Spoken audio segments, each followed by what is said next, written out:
It's challenge time, infographics fans. You just won the ultra mega jackpot, and after taxes, your bank account now reads $1 billion. But there's a catch. You have to spend it all, every single cent, in one day, or you'll lose it and everything you bought with it. Think you could do it?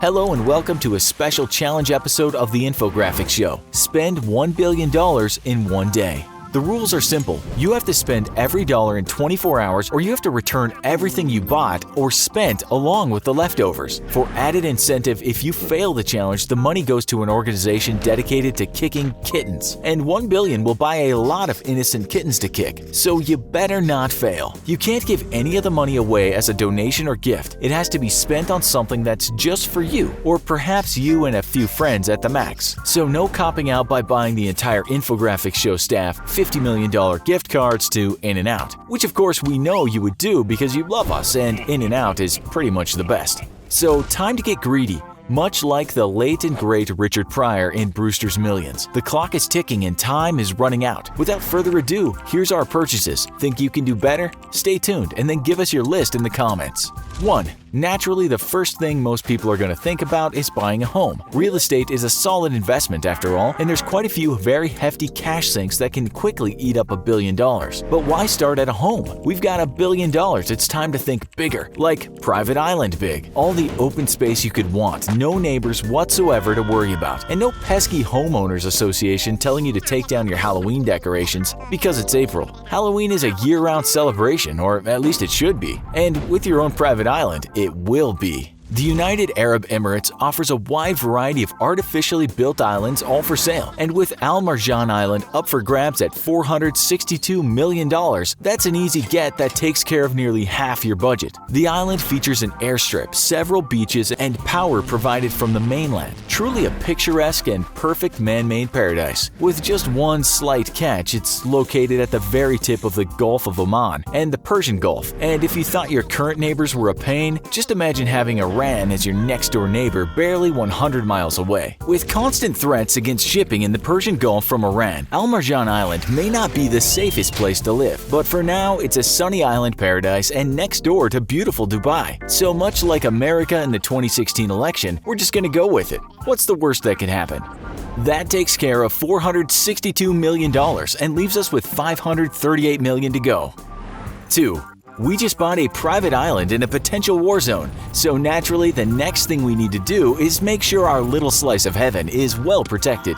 Normal security isn't going to cut it though. After all, you have an entire island to defend against one of the region's most formidable militaries. It's time to hire the best, or at least the most controversial and brutal. It's time for Blackwater. Made notorious after reports of their cowboy attitude and disregard for civilian collateral damage during their involvement in Iraq, Blackwater Security changed its name to Academy, which we guess sounds less thuggish? Well, at $1,222 a day, these guys aren't going to be sitting around reading books. But to defend an island the size of Al Marjan, you're going to need at least, let's say, 2 platoons of hired killers, or 60 mercenaries total. That brings total cost to about $73,000 per day, or $2 million per month worth. With potentially 2 years left in Donald Trump's presidency and a possible re-election after that, let's go ahead and secure a 6-year contract to make our new home safe, which brings the total to $158 million. But hey, you can't put a price on safety, and you'll be keeping Blackwater employees too busy to be shooting innocent civilians, which is borderline charity. But we'll let this one pass.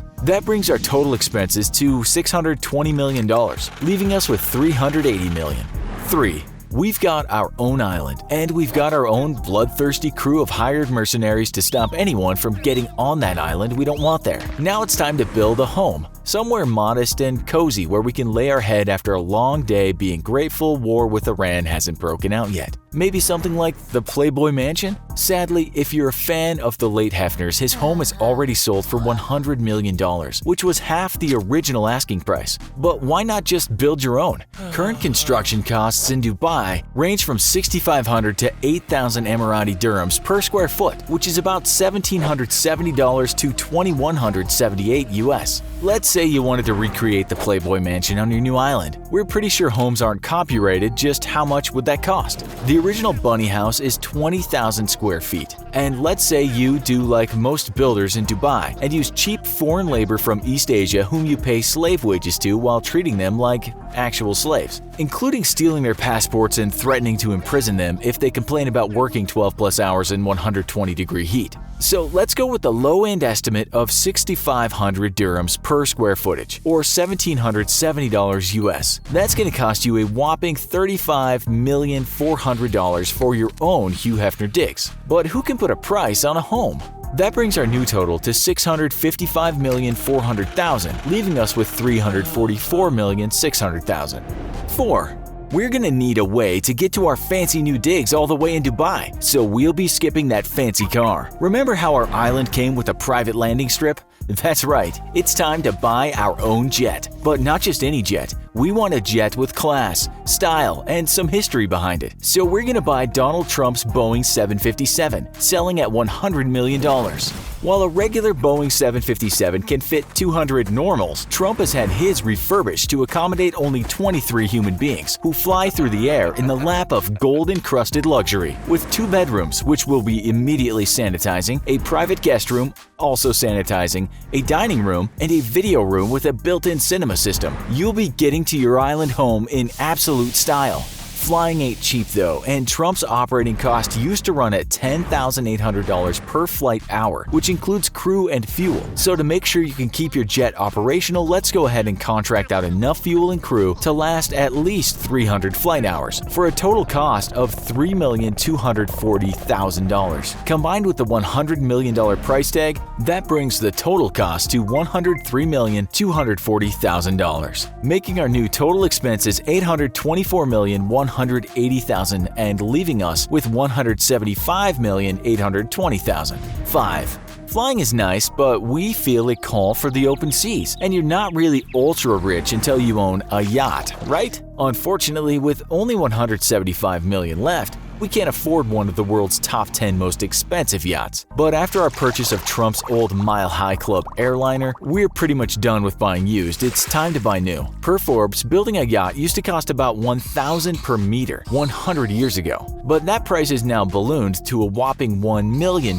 per meter. Then of course there's the cost of crew and fuel, so let's go with a more conservative approach and buy ourselves a 170-meter yacht, which is about 15 meters longer than an American Aegis destroyer. That brings us to a $170 million price tag, but our fancy new yacht, the SS Infographics, isn't going to go anywhere without crew, insurance, and fuel. Annual fuel costs for a super yacht run about $400,000, with $350,000 in dockage fees if you choose to dock your yacht in foreign ports, $240,000 for insurance, $1 million for maintenance, $1.4 million for crew salaries. That brings us to $3.39 million. Bringing our total cost to $173,390,000. That brings our total expenses so far to $997,570,000. That leaves us with just barely $3.5 million, which, lucky for us, is enough to top off our shopping spree with the perfect gift for that special someone we'll be sharing our heavily fortified island home with.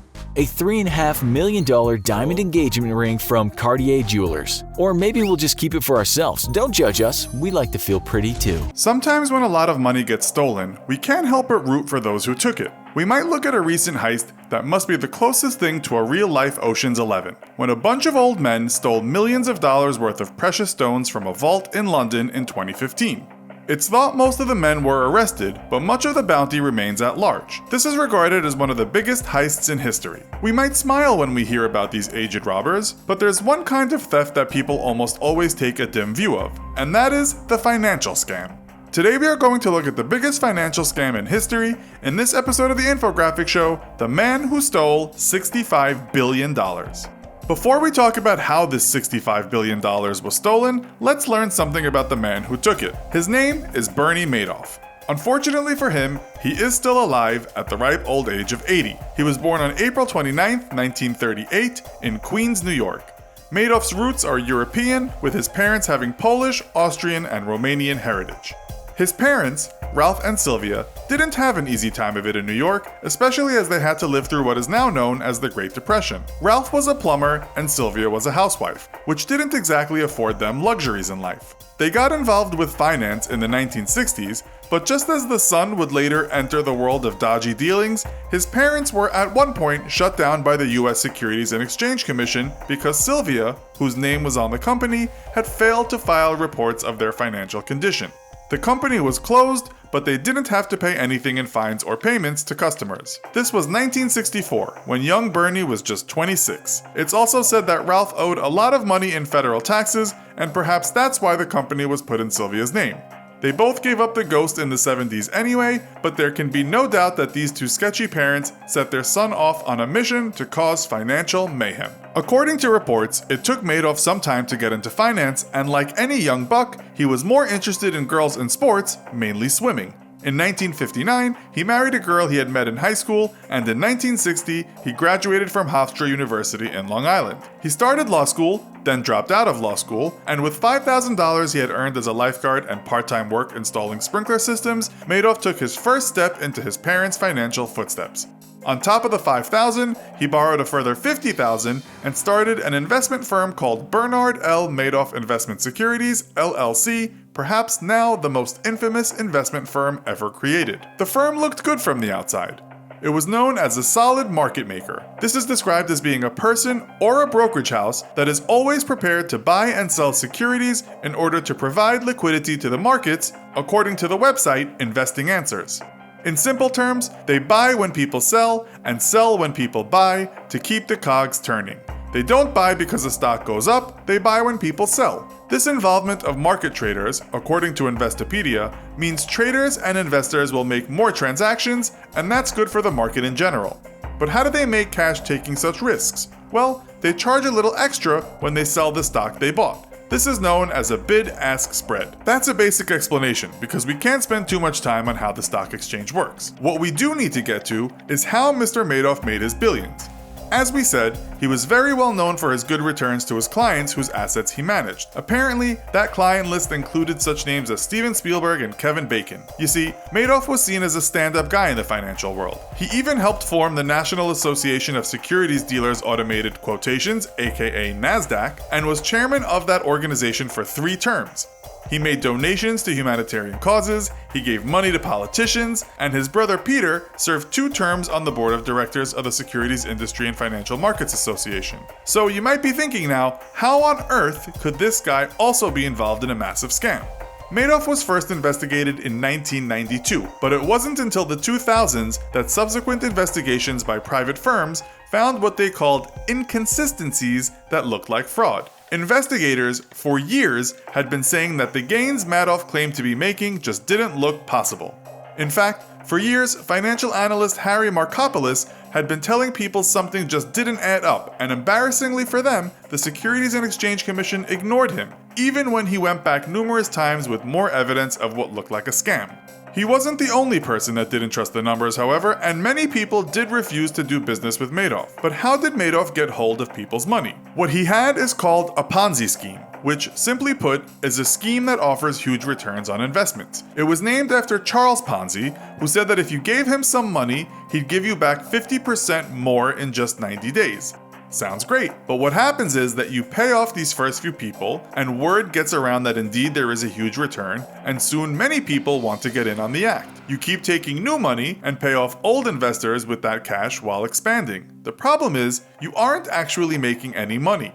Obviously, if all the big investors demand their cash back, you'd be in trouble. But what you do is convince them to keep their money invested, as the return will later be even bigger. It's said that Madoff, with his closest staff, manipulated trade reports with a computer program, while they also created bogus stocks that seemed to give high returns.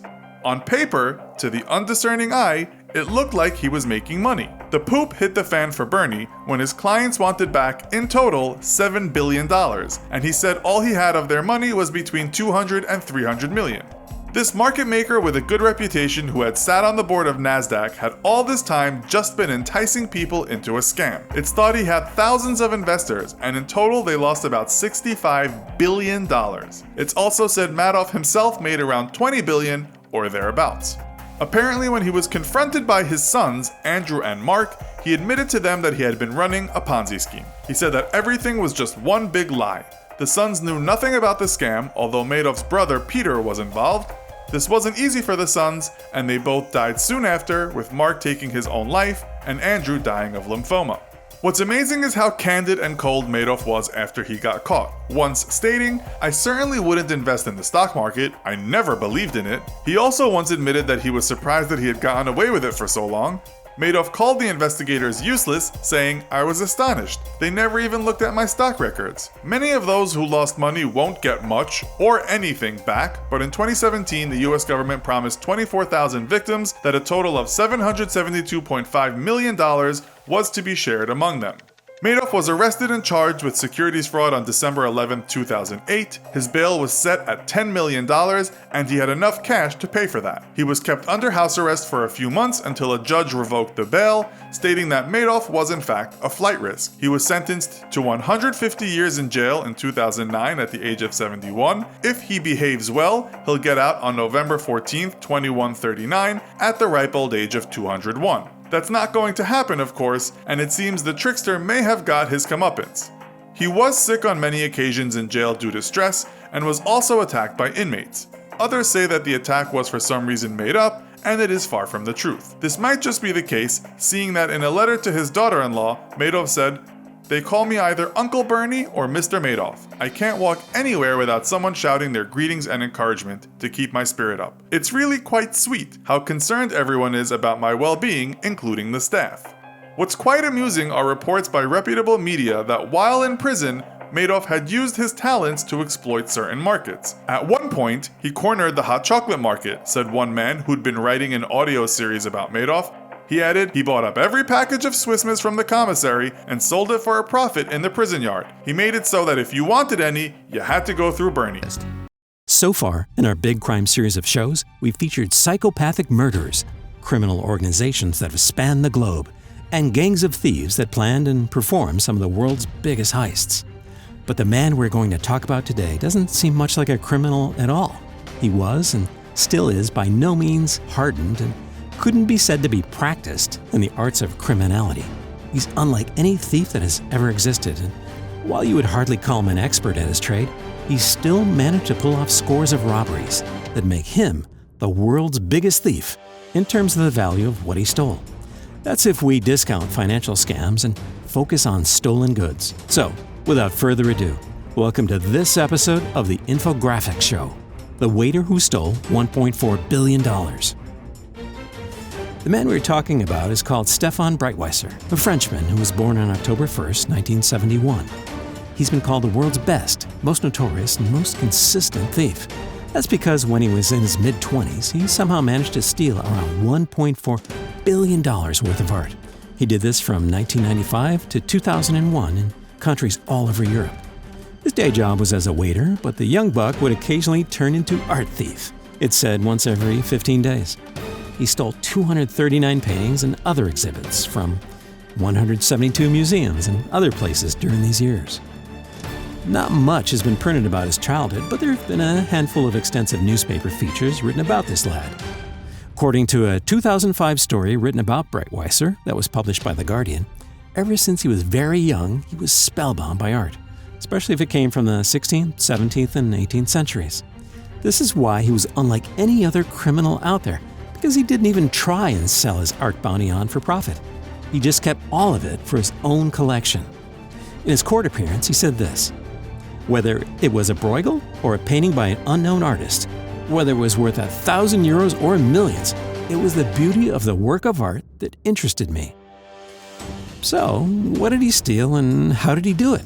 Well, as for how he did it, that was mostly a simple affair. He only preyed on places that were small and had lax security. He would sometimes use his girlfriend to cause a distraction too, and when he thought that coast was clear, he'd walk right up to the painting he adored, lift it from the wall, and put it under his jacket. The first time he ever did this was when he fell in love with a painting he saw at a medieval castle in Bonn, Germany. That was a portrait painting by Swiss artist Christian Wilhelm Dietrich. He had to pull out a few nails and wrestle the painting out, but he got it. He later said of that particular piece, "I was fascinated by the beauty, the qualities of the woman, by her eyes, which reminded me of my grandmother." And he pulled off jobs like this successfully in 7 European countries, always picking small galleries or museums with laid-back security, or, better still, picking on antique shops and churches where security is often even more lax. Maybe our viewers are now getting ideas, seeing as some simple waiter can just walk out of buildings with expensive paintings in his jacket. But we must remind you that he did end up getting caught. In total, he had places in Switzerland 66 times, France 68 times, 19 times in Belgium, and 21 times in the countries of Germany, Denmark, Austria, and Holland. His most valuable piece of swag was a 16th century painting by German Renaissance painter Lucas Cranach the Elder. The painting was called Sibylle of Cleves, another portrait of a woman, and that was worth between $8 million and $9 million. It's thought that this is now set at the bottom of a canal, as it was one of the many paintings Breitweiser's mother threw out. He also stole very valuable paintings by the Dutch artist Peter Bruegel the Elder and the French painter François Boucher. Those two are thought to have been dumped somewhere by the man's despairing mother. It was her house, where her son lived, where the paintings were stashed. Obviously, we can't go through all of the 239 pieces stolen, but in all, they were valued at $1.4 billion. Police recovered around 110 pieces of the stolen works, but some of those were recovered after being thrown out, and so were not in the best condition. Around 60 other paintings were never found, and the rest of the swag was thought to be pottery, jewels, and figurines, and it said many of those are floating at the bottom of a canal if indeed the mother was telling the truth. Destruction of canvases on this scale is almost unprecedented, said Alexander Smith of the Art Loss Register in London after the news broke. The loving son did feel bad for his mom, saying after she was arrested, "I feel guilty for my mother. If you send her to prison, you will kill her. I apologize for everything. I'll compensate the victims." But how did he get caught? Well, this first capture didn't turn out too bad for him. That was in 1997 when Breitweiser was nabbed in Switzerland while trying to make off with a Wilhelm van Elst landscape painting.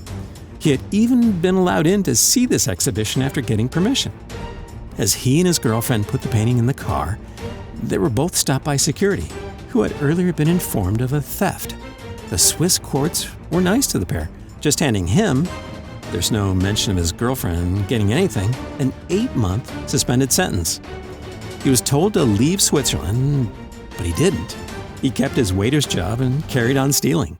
His temerity was the end of him, and his good luck ran out in 2001 when he was almost caught trying to steal a very expensive antique bugle, a brass instrument, from the Richard Wagner Museum in Lucerne, Switzerland.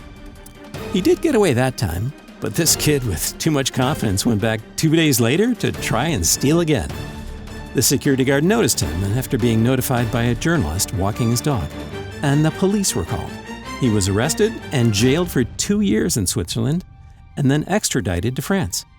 Police now knew that he was behind many other art thefts, but they had no idea how many.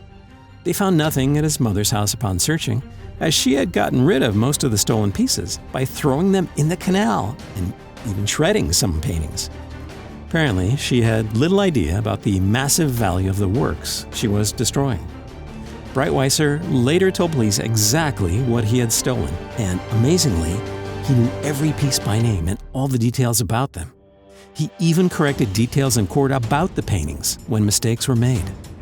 He was sentenced to 3 years in jail, while his girlfriend got 18 months for being his accomplice, and his mother also got 3 years for the destruction of the art. Breitweiser ended up serving 26 months. His girlfriend served 6 months, and the mother served 18 months. He always felt guilty about what happened to his mom, once saying, "I can no longer talk to my mother because I feel so guilty and I'm too ashamed." He added to that, "My girlfriend has left me and I have no home, no money. All I have is a father and a few friends in prison."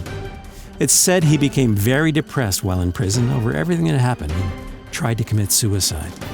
When he got out, Breitweiser wrote a book about his exploits called Confessions of an Art Thief, translated from French. He tried to get money another way, and that was by trying to sell some works of art he had stolen after leaving prison. He was arrested for this in Germany in 2011, and on searching his apartment after being caught trying to sell a vase, they found 40 more pieces of art, mostly paintings, but some tapestries, sculptures, chandeliers, and even pocket watches. Police also found some works of art hidden at his mother's house. In the press at the time it was reported, since his release from prison, Breitweiser has allegedly committed thefts in France, Belgium, and Germany, staying a bit closer to home, since his previous crimes took him further afield, to places like Denmark and Austria. In the same report, a source close to the thief said, "He really loves art, but also the money that he can get from it." The bad boy waiter was sentenced to another 3 years in 2013.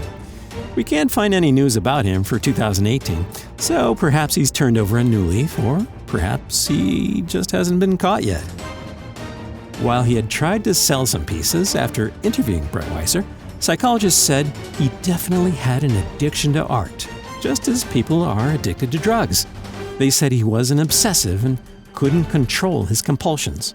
He's now known as an art addict, but also the world's greatest ever art thief. They say crime doesn't pay. But of course it does, otherwise people wouldn't do it. Crime can pay, and it can pay a lot. More money than even a person could actually spend in a lifetime. It just so happens that crime often also leads to fines, prison, and/or death. So it's a risky way to make a living. The UN reports that the amount of dirty money that's made through criminal enterprises is between $800 billion and $2 trillion annually. Today, we're going to look at some of the crime world's biggest earners from the near past to the present day. The numbers given are of course estimates, because criminals are not usually in the habit of filing tax returns. But we feel pretty confident in the numbers nonetheless. We'll start with the poorest of these filthy rich criminals and finish with the king of the underworld. Number 12. Se Chi Lop. This Chinese-Canadian man is still in business as we speak. He's sometimes called Asia's El Chapo and is said to be the head of a multinational crime syndicate that goes by the name of Samgor, or The Company. This company controls about 40% of the methamphetamine market in the Asia-Pacific region, but it involves many drug kingpins, from those who own super labs in Myanmar to gangsters who ensure the product travels to its destinations. They traffic other illegal substances too. Many gangs are involved, including Hong Kong triad gangs and Australian outlaws, such as the Comanchero Motorcycle Club. The Japanese Yakuza also have some fingers in this big fat illegal pie. How do we know Se Chi Lop sits in the big seat? Well, that's what cops think. He's said to run this network very professionally. Of course, they deal in violence, but the money is so good the people in the network prefer to run things without trying to draw too much attention to themselves. So how much does the boss have? That's anyone's guess, but word on the street is Sam Gore is raking in around $17 billion a year. We guess Mr. Se Chi Lop to be a billionaire by now. He's got private jets and doesn't go anywhere without his team of bodyguards, all of them trained in martial arts. He sounds like one of those villains from a James Bond movie, and get this, in just one night in a Macau casino, he lost $66 million. Crime is paying for him, but the cops say it's only a matter of time until he's caught. Number 11. Joaquin El Chapo Guzman. From Asia's El Chapo to the real El Chapo. This former head of the Mexican Sinaloa cartel was at one point the 10th richest man in Mexico and worth $1 billion. He started off as a kid growing marijuana, and then in his later years he became a drug trafficker who moved all kinds of substances. No doubt a lot of drug users in the United States and Europe back in the day had some of his product. He was so big he was compared to some of the world's biggest drug kingpins, and that's why an $8.8 million reward was offered for the information that would lead to his arrest after he escaped from prison the first time. Yeah, the first time. Because as many of you will know, El Chapo got out a second time with the use of tunnels. He's now locked up in the US. Did the drugs stop flooding the US and Europe after that? No, not at all. The drug trade is still flourishing and bodies are still piling up. You can almost hear the criminals in Mexico shouting, "The king is dead! Long live the king!" Someone somewhere has taken over El Chapo's business and is likely deserving to be on this list. Unfortunately, when you take out a kingpin, the princes tend to fight for his place. Number 10. Susumu Ishii. So you're now probably thinking, who? Mr. Ishii might be unknown to you and you haven't seen the movie about him, but it's thought his net worth was about $1.5 billion. Much of that money was made in crime, since this man was the godfather of the Japanese Inagawa-kai Yakuza gang. We say much of that money because the Yakuza gangs are known for making big bucks in legal businesses as well as in the underworld. He once said this about criminality: "We cannot succeed in the Yakuza world unless we're active and aggressive until our early 40s. After that, we have to adapt our lives to ordinary society. We cannot always be so forceful." One of his legitimate businesses was a golf course he built, and a very luxurious one at that. Membership was $100,000 to $200,000, and he apparently had many members. In fact, he made millions from his investments, and at one point, he was called the world's richest gangster. People used to say everything that he touched turned to gold. He retired as a godfather, and when he died in 1991, over 6,000 people showed up at his funeral. And here's a fact for you. A Mr. Prescott Bush was on this man's payroll at one point. That's the older brother of former President George Bush. The U.S. Securities and Exchange Commission said it was all legal business, but helping out formidable Japanese gangsters wasn't a good look for Prescott. A Japanese Yakuza expert told the LA Times, being connected to the president's family increases the gang's prestige. Number 9. Griselda Blanco. From the Godfather to a woman known as the Godmother, well, when she was alive. She died in 2012. Back in the 80s and 90s, she helped flood the streets of the USA with the drug called cocaine. Sometimes called the Black Widow, she went from petty crime in Colombia city of Medellin to becoming the Godmother. She played a part in a lot of vice that went down in the city of Miami, and she had a violent way of doing business and living life. Hence, she got the name the Black Widow. When she was in court, it was revealed that she had killed 3 of her husbands, as well as scores of innocent people she just didn't like. After a confrontation in a nightclub with someone she didn't like, this is what the Guardian newspaper wrote. After a blazing gun battle, he and 6 bodyguards lay dead. Blanco, who suffered only a minor gunshot wound to the stomach, recovered and soon afterwards moved to Miami, where her body count and reputation for ruthlessness continued to climb. For her work, she ended up doing a lot of prison time in the USA, and then in 2012 she was shot down after buying some meat at a butcher's in Medellin. It's thought that her net worth has been as high as $2 billion. Number 8. Carlos Leder. The U.S. Department of Justice said this guy was worth about $2.7 billion, which isn't bad considering the fact that he started out in business as a man who dealt in stolen cars in the USA. You might have seen his story depicted in the Johnny Depp movie called Blow. That was about a cocaine smuggler named George Young. He hooked up with Leder, and that's how he met the Medellin cartel and got into cocaine smuggling. The two trafficked hundreds of kilos of Pablo Escobar's white powder into the USA and got incredibly rich doing it. Leder is now 70 years old and lives in a U.S. prison, quite different from the time he pretty much turned an island in the Bahamas into his very own luxury fortress. Number 7. Leona Helmsley. It's about time we had a white-collar criminal on the list, and this woman was known as the Queen of Mean. She was a businesswoman, but it didn't seem that she liked much paying her taxes. In fact, she once said, "We don't pay taxes, only the little people pay taxes." She also didn't pay contractors at times when she spent millions renovating one of her many properties. She eventually got 16 years for tax evasion, but only ended up serving 19 months. After her husband died, he left his empire to her, and that included properties of great value such as the Empire State Building. So if she had sold everything, she would have been worth more billions. After she died in 2007, a lonely woman, she left $12 million to a dog named Trouble. We're not sure what the dog did with the cash. Her estate is said to be worth $4 billion. Number 6. Khun Sa. If you travel in northern Thailand to a small town called Thoed Thai on the Myanmar border, you'll find a museum dedicated to a man named Khun Sa. That translates as Prince Prosperous, and you might say this prince ran things on the frontiers of the Wild East. Outside that museum, there's a grand statue of him on a horse, and if you chat with locals, you hear a lot of nice things about him. That's because his drug empire was worth about $5 billion and funded schools, hospitals, and an army fighting for the liberation of the Shan state in Myanmar. Dubbed the Opium King, he worked out of what's called the Golden Triangle, an area that intersects Thailand, Myanmar, and Laos. This opium was turned into heroin, and if you did that stuff in the 1970s to the 1990s, there's a good chance it came from him. He controlled about half of the world's heroin trade. The US detested him, and he was enemy number 1. But how do you arrest a man who commands a large army and can hide out in the hills on the Thai-Burmese border? Even the locals would protect him, so he wasn't an easy man to arrest, not even with a $2 million bounty on his head. That's because he helped the people. In fact, he told the United Nations that he would eradicate his opium crops, but he wanted the UN to invest money in foreign aid. He also asked for money so the people could substitute their crops for other crops, as well as some cash for healthcare and education. Even today, this area is very poverty-stricken. The US said, "No, we don't do deals with drug dealers, that's blackmail." Khun Sa later retired, and while many attempts were made to arrest him, he was never caught. He died an old man. It's thought his net worth was about $5 billion at one point. They still honor him in Thoed Thai, and he's one of the reasons a lot of people have running water and electricity. They didn't see the mini junkies in the streets of London and New York, so he's all good to them. Number 5. Viktor Bout. This Russian man has been called the Merchant of Death, and that's because he's one of the most notorious arms smugglers the world has ever known. That enterprise might have earned him the region of $6 billion. He made headlines when he was arrested in Thailand in 2008. He's since been extradited to the USA and is currently imprisoned there. He has quite the resume. Both is very intelligent, that's for sure. He speaks many languages fluently, including Russian, English, Portuguese, French, Arabic, and Persian.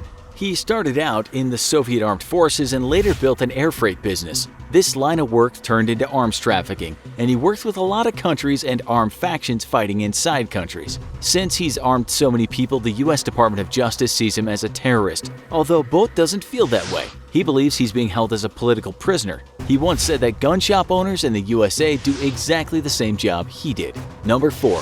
Dawood Ibrahim. If you somehow managed to give some information that led to the arrest of this guy, you yourself would get rich because the reward is $25 million. He might be worth around $7 billion. What does Dawood do? We use the present tense because he's still in business and living life as a free man. He is the head of the D Company, which is an organized crime outfit in Mumbai, India, but spans the world.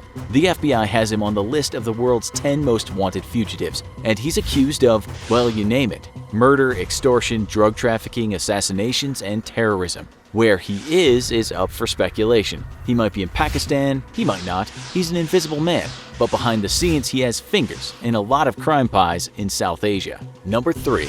Simeon Mogilevich. This man is in what's sometimes called the Russian Mafia, but he's the boss of bosses, the one and only, and he's a free man in Moscow. The FBI doesn't much like the fact and has called him the most dangerous mobster in the entire world. If we listed all the things he's been accused of in this video, it would be an hour long. But suffice it to say, he is alleged to have committed all the worst kinds of crimes, but on an international scale. What does he get for his enterprises? It's thought about $10 billion. Number 2. Armando Carrillo Fuentes. Here's the Mexican drug lord you might not have heard of, but you may have heard how he died. That's because he was undergoing surgery to change the way he looked when it happened. The US and Mexico were after this man, a guy behind much of the drug trafficking industry that stretched out around the world. That's why he needed to change his face. The surgeons, by the way, were tortured and killed for their part in his death. Carrillo was about as big as you can get, and before there was the likes of El Chapo, there was him. It's thought he might have made $25 billion in total for moving that devil's dandruff from Colombia through Mexico and into the USA. Number 1. Pablo Escobar. There's only one king of cocaine, and he is named Pablo Escobar. He's been dead a long time, but still runs things on Netflix. We expect many of you feel you know him very well because he's the drug trafficker we can't stop making movies and TV shows about. Escobar founded the notorious Medellin cartel in the 70s and 80s, and he moved tons of cocaine into the United States. That earned him in the region of $30 billion, making him one of the richest people in the world. He's responsible for countless deaths, the ruin of families and entire neighborhoods, and the reason some people never seem to be able to quit talking about themselves at parties while intermittently sneaking off to the restroom. His empire wasn't exactly a smooth business to run, and through the competition and avoiding the law, the number of lives lost could equal that of a war. While his line of work led to a lot of blood spilled, like Kunsa, he won some people over because he put some of his wealth into poor communities. He got involved in petty crime as a kid, but in his 20s he was making millions. He was about 26 years old when he started trafficking large amounts of cocaine into the USA. When he was shipping the largest quantities, as much as 51,000 pounds could go in one shipment. The cartels during its heyday was making about $70 million a day. They even spent $1,000 a week on rubber bands that they used to wrap around the bundles of cash. Escobar was killed by police when he was 44. Some criminals in Colombia are still raking in the cash. The US State Department said in 2017 that Colombia still remains a major player, and that in that year, use and availability of the stuff in the US was on the rise again after a fall. He gets up in the morning when he feels like he's had enough sleep, so that means no alarms need to go off. He has a healthy breakfast and spends some quality time with the people in his home. His days are regularly taken up by meetings, but he hates it when they're crowded. When he returns home from work, he likes to eat unusual food for dinner, and he's always trying to help with washing the dishes. He then watches a bit of TV, Star Trek if it's on, and then he goes to bed at a reasonable time. Well, that doesn't sound very interesting for a billionaire, does it? We might also add that he spends around $1.6 million a year on security. When he's at work, his office is protected by $180,000 bulletproof panels. When he's not working, he likes to take the kids on the private jet or for an adventure in a submarine. This is, of course, not the life of a mere millionaire, it's the life of a billionaire, a famous one too. The one and only Jeff Bezos, net worth $185.1 billion. At least it was how he lived a few years ago, according to various media stories. The day-to-day life of millionaires and billionaires can of course be vastly different, even when we're not talking about security and very expensive hobbies. How an ultra-rich tech CEO and a member of the royal family live are two very different worlds. A guy who made millions as a high-ranking member of a crime family will very likely have a different routine from some kid who was born a millionaire and spends most of his time posting photos on Instagram. Saying that, there are some commonalities in how the rich live, either the ultra-rich or just a bit rich. Let's start with a billionaire lifestyle. If you're one of the top billionaires, it's highly likely that you'll have hired a 24-hour-a-day security. That means at home, when you go to the office, and while you're at the office. When it comes to security, it seems out of the tech billionaires, it's Mark Zuckerberg, net worth $96.7 billion, who spends the most. Or at least Facebook spends the cash. The last numbers we can find set his security costs in the region of $23 million per year, but his private aircraft costs another $2.95 million. So personal freedom is one of the biggest differences between the ultra-rich and the mere millionaire types. Obviously, we can't tell you everything about their security because that would mean it sucked, but some things do make it into the press. There were rumors back in 2016 that Zuckerberg planned to build 4 new houses on his compound, except one of those houses was a gigantic panic room. As for when he's at work, it's said he has what the media called a Praetorian Guard around him at all times. If someone gets funny ideas about taking the CEO down with a rugby tackle, they won't even get close to him. If that's not excessive, it's said in a conference room he has an office protected with bulletproof glass. There's a panic button too. According to rumors, and we repeat, rumors, he has a panic chute too. Where it takes him, we can't say, if it exists at all. Like many billionaires, there's an armed guard outside his personal residence at all times. If he does go out in public, where he's going will be vetted and swept before he even steps foot in the place. Obviously, he doesn't go anywhere without his highly trained entourage. That doesn't sound like much fun at all. It's almost like being imprisoned by your wealth.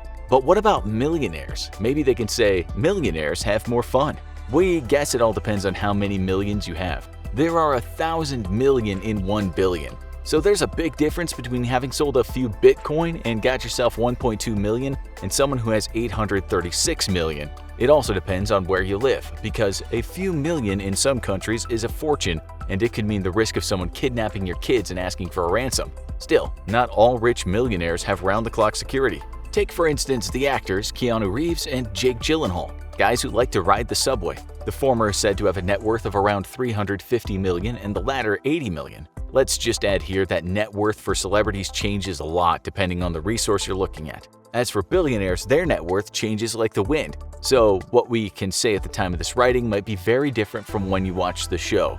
Yeah, we've been reading your comments about us getting net worths wrong. Many actors, in fact, don't have any fancy security detail, especially when they're doing their day-to-day stuff. When Brad Pitt and Angelina Jolie were together, they had a bodyguard. Even so, they were once spotted riding on a scooter in Vietnam, not even wearing helmets. It's also said when in Asia they'd spend up to $20,000 a night on their luxurious lodgings. Many multimillionaires, you won't be surprised to hear, have personal chefs. Occasionally, those chefs kiss and tell, talking about who the fussy eaters are and what strange foods they like to eat. One personal chef said the job was fun and that he got to travel around on yachts, but he also said that he was on call all the time and generally worked 15-hour days. Another chef, who refused to say much about the people he worked with, said celebrities hardly ever leave the house. Like the billionaires, they're somewhat trapped by their status. That doesn't sound like much fun. Chef Kat Turner, who worked with a bunch of celebs, said her clients at times demanded the utmost privacy, meaning some celeb chefs have to be almost invisible. That, she said, makes the job a lonely one.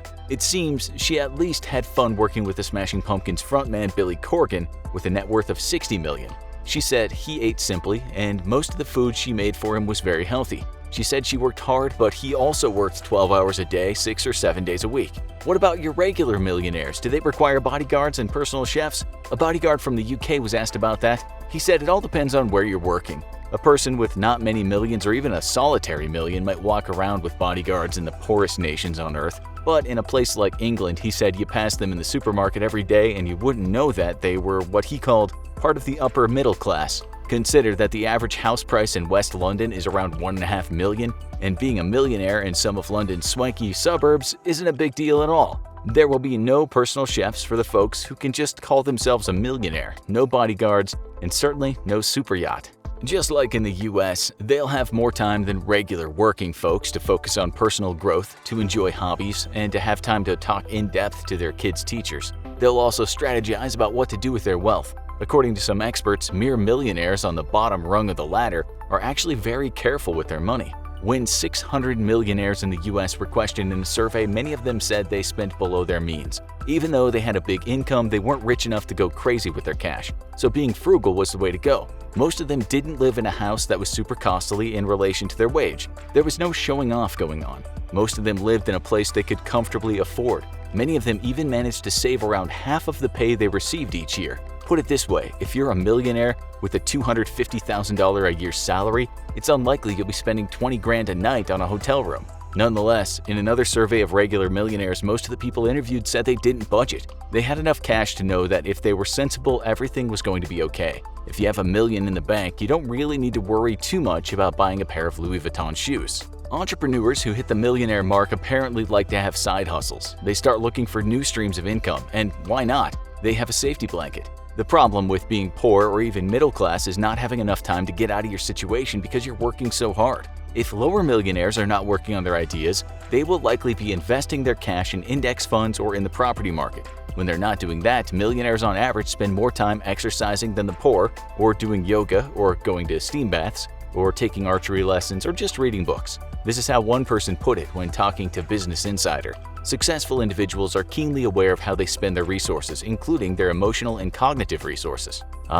Precious time. Such a valuable resource, and the working poor often doesn't get enough of it to focus on their personal development. So with the lower end of the millionaire ladder, safety and comfort and personal development are the big luxuries. And just to give you guys some hope, in some of the surveys we read, many of the millionaires didn't do exceptionally well in school or college, and quite a few didn't even finish high school. Now, let's get back to the very rich. Okay, so not all multi-millionaires are careful with their cash. After all, they rarely have to be. It's not easy to fritter away many millions of dollars. Some have tried hard, though. Take, for instance, the movie star Johnny Depp. Reports surfaced not long ago that he was spending in the region of $30,000 a month on just wine. It's also reported that he bought a town in France that cost him $75 million. Before that acquisition, he bought a chain of islands in the Bahamas for $3.6 million. He even spent $3 million in 2005 on his friend's funeral, gonzo journalist Hunter S. Thompson. That was according to a lawsuit. Depp's lawyer argued that he only spent $2 million on blasting Thompson's ashes from a cannon. According to an article in CNBC, when he was raking in the cash, his lifestyle alone cost him $2 million a month. It's thought he's worth around $200 million now, but you could triple that not too long ago. When that lawsuit was brought against him, his monthly costs were made public, so that's how we know so much. On top of his expensive wine habit, he also spent $300,000 a month on his 40 employees. What they all did, we don't exactly know, but we're guessing Mr. Depp, unlike Mr. Bezos, didn't get dry skin from all the dishwashing he was doing. Depp spent another $150,000 a month on security and his family, and a further $200,000 a month for his private jet. In conclusion, if you want to get rid of a fortune, ask Johnny Depp. But here's the real-life story of Brewster's Millions. Wasting tons of cash is easily done, especially if you have a devil-may-care attitude such as Depp, or if you were brought up poor and never really learned how to handle cash. That happened to a 19-year-old in England after he won the lottery in 2002. His windfall was almost £10 million, which in today's money, in dollars, is about $21 million. Needless to say, he quit his job as a garbage man, a bin man, as they say in England. This teenager, who learned to read and write in prison, was turned down for a private bank account because of his colorful criminal record. He gave lots of money away to family and friends, made some bad investments, and even paid a ton of cash to fight a celebrity on TV. He was arrested not long after for being caught firing steel balls at store windows from his Mercedes-Benz. Just 5 years after the win, and a lot of houses, cars, and drugs later, he was pretty much broke. In 2010, he was back to working collecting people's garbage and said he was happier doing that. So these are just two examples of how people threw away their fortunes. It's not something you hear billionaires doing often.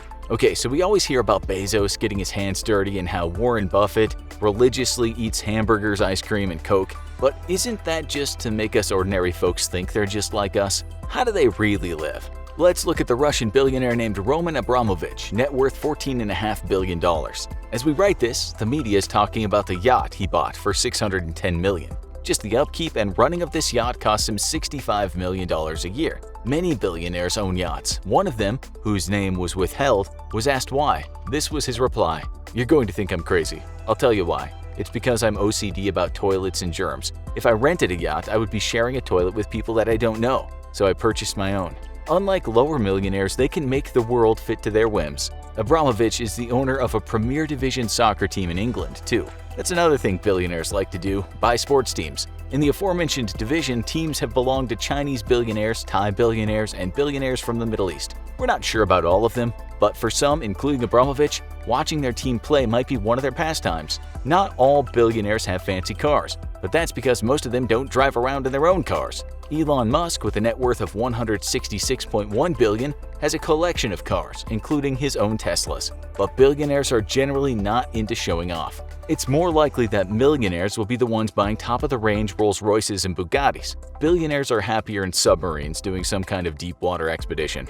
Do they walk around the house in the most expensive garments? Possibly, if they're royal, but it's unlikely if they're self-made rich folks. Look at Elon Musk on his 2 times on the Joe Rogan podcast. As we write this, he's the richest man in the world, but on that show he looked like he just finished a shift at Taco Bell. He also mixed the ice in his whiskey with his fingers. Billionaires don't have to act like they're rich. They've peaked already. Instead, they play their own wealth down, and this is how one writer and a friend of a billionaire put it. When meeting with my billionaire friend in his home, he wears Nike flip-flops, worn-out jeans, and t-shirts. Once he even came downstairs to meet me featuring a fresh ketchup stain on his shirt. That doesn't mean to say on the wall of their houses they don't have incredibly expensive paintings. Next time you go around to Bill Gates' house for dinner, ask him where he hangs his $36 million painting lost on the Grand Banks. In fact, ask to see his entire collection is worth many more millions. It's said business magnate David Geffen has an art collection worth $2 billion. So don't be fooled by all the flip-flops. We're guessing no billionaires in the world hold back on luxuries all the time. Still, as one friend of a billionaire put it, they're so rich they value the normal stuff. Unlike some millionaires who hire expensive high-end chefs to cook for them, some of the ultra-rich get off on cooking as a family. That's exactly why Mr. Bezos scrapes dried macaroni off the dishes, even if they are dishes made by Versace. Hey, challenge fans! We're sure most of you saw our original challenge episode where we tried to come up with ways of spending $1 billion in real life in just one day. Well, today we're putting it up to our favorite lab rat and challenging him to find realistic ways of spending $1 billion in 24 hours, but because it's COVID quarantine season, he can't leave the house. So can you really spend a cool $1 billion online in 24 hours? Let's find out. Alright, I bet all of you out there in YouTube land are about as sick and tired of being stuck at home as I am. Well, other than going stir-crazy, I happen to be a statistic and actually got infected. But thankfully, it was mild and cleared up in a few weeks. Turns out the girlfriend is one of the lucky ones and was asymptomatic, but just in case, we made sure to bunker up at our place like it was a zombie apocalypse survival challenge. I don't know which of the two, the girlfriend or our dog, has suffered the worst from this lockdown. She loves to be active, and this lockdown has her going absolutely stir-crazy. Our poor dog is used to going to agility training into the dog park to hang out with other pups, and the best we've been able to do with him is play fetch in the house. The other day I caught both of them staring out the window, and I swear they had tears in their eyes. You probably noticed we've been on a challenge break given the circumstances and my health, so it's kind of nice to be actually able to do another challenge, even if it's just online. Spend $1 billion over the internet without ever leaving home. That's a lot of money, and the rules of the challenge are going to make it rather difficult. First, there's no just giving it away to charity. I have to find real things to spend the money on. Second, the entire purchasing process has to be done electronically. The buying and receipt process of whatever I would buy all has to be possible remotely, never requiring a face-to-face meeting or exchange. So let's start. Okay, so right off the bat, I thought about real estate because it's the most expensive thing you can possibly buy, and I need to eat up this massive budget as quickly as I can. After all, I need to actually be able to buy everything I plan on acquiring online. Far more difficult than in person. Also, there's a sweet bonus from the infographic show on the line for me if I can hit the $1 billion mark in a realistic way. Yeah, the show's officially turning these challenges into a messed up game show. So I turned to Dubai, knowing that they have private islands for sale there, and private islands in one of the world's most expensive places can't be cheap. I had to make sure that I could actually complete a transaction fully remotely, So I did what any normal person would do. I reached out to them directly and pretended I wanted to buy an island. Turns out it's pretty damn easy. I got hold of the real estate agency by email first, and they responded very quickly and set up a time to call. Now, I couldn't just pretend to be the buyer directly because no insanely rich person handles such mundane details as buying islands themselves, so I had the girlfriend pretend to be my assistant, which worked really well because she's a very gifted actress. Within 2 hours, and after just 3 phone calls back and forth between us and the real estate office in Dubai, we had an island worth $455 million lined up and ready for purchase. Now, the payment process would take a few days because, as we're told, it would have to be done via bank wire transfer, and officials in both the US and Dubai would have to inspect it. You can't just move around such massive quantities of money without the government taking a peek to make sure everything is legit. Then there'd have to be reams of paperwork to be signed and some government forms from Dubai, but all of it, I was assured, could be done quickly and completely over the internet, by phone, or if need be, fax. Boom! Just like that, I owned an island. Well, I mean, not really, but either way, almost halfway through this challenge with just one purchase, $545 million to go. I headed over to eBay because I figured that place was full of enough crap that there were bound to be plenty of things to help me reach my billion-dollar budget. I was definitely not disappointed. I went to automobiles first, figuring that cars would probably be the most expensive thing there. The clock was winding down, so I had to spend my money economically, achieving a very high dollar-to-hours ratio. So I ignored anything under $1 million, and honestly, the car section is kinda disappointing to me. Sure, there were Bugattis and McLaren P1s for sale, but even after buying enough cars for myself and all my extended family and exhausting every single car over $1 million I could find, it all still only came to $43 million. Still, that's a total of $498 million and only $502 million left to go. I turned to collectibles and I found some real gems there, though nothing quite as pricey as I imagined. Still, I snagged a sweet original negative from the Hiroshima atomic bombing for $2 million, and I have to admit it was fascinating to make that find. I also found a World War II Japanese officer's sword and a top-secret British map of the front lines, both for over $1 million. What really blew my mind, though, was a piece of a letter written by the Prophet Muhammad going for $1.2 million. I wondered about the authenticity, but it came with a certificate of authenticity, and the seller had over 90% positive feedback, so probably legit. Alright, I racked up a total bill of $38 million in collectible photographs, maps, and other similar antiques, though it sort of became a bit of a rabbit hole for me and I spent a good hour and a half looking through all the postings. Most of that time was while the girlfriend was on the phone with the real estate agents in Dubai, of course. Still, it wasn't a very efficient use of my time. I wasn't spending enough money per hour and I needed to step it up a notch. I turned to antiques now and was blown away by a $21 million cabinet. Yeah, you heard that right, a cabinet worth $21 million. At least to someone, anyway. Apparently, the cabinet was gifted by Queen Victoria to various British nobles. And those Brits, despite living in a democracy, they're confusingly still crazy about royals. Like 100 years ago, these guys were literally stomping on peasants' necks, and today they're getting turned into celebrities. I just don't understand. Anyway, I thought it was funny when I found a life-sized carving of Sitting Bull's head for sale for $8.5 million. It was attributed to an early American folk artist, but the seller admits that it hadn't been authenticated. That takes some balls to sell an item you haven't even authenticated yet and ask for $8.5 million, so I put it on the list. To top it all off with some random ancient Chinese porcelain, more British royal memorabilia, and other odds and ends, and my antique shopping spree came out to a cool $74 million, putting a serious dent in my budget and making for a very efficient millions per hour spending rate. New total $610 million, $390 to go. Now, I figured art was a surefire way to spend some big bucks, and let me tell you, I wasn't disappointed here. I found some Jackson Pollock original paintings all for at least $10 million, along with 2 paintings of, streaks, also going for $10 million. Listen, I get it, I'm an artist myself, but if you're spending $10 million for a streak of paint on white canvas, you really need to check yourself before you rickety-wreck yourself, because you just got.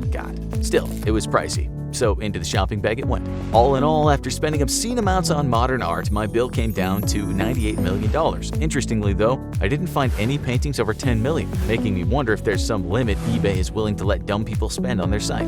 New total $708 million, with $292 million to go. By now I'd spent 6 hours shopping and it was time for lunch, so I ordered Grubhub sushi for the girlfriend and I. Total $58.30. but I picked up that tab myself. This was going much better than I'd hoped for, to be honest, mostly because, as I mentioned, dumb people are paying obscene amounts of money for dumb art.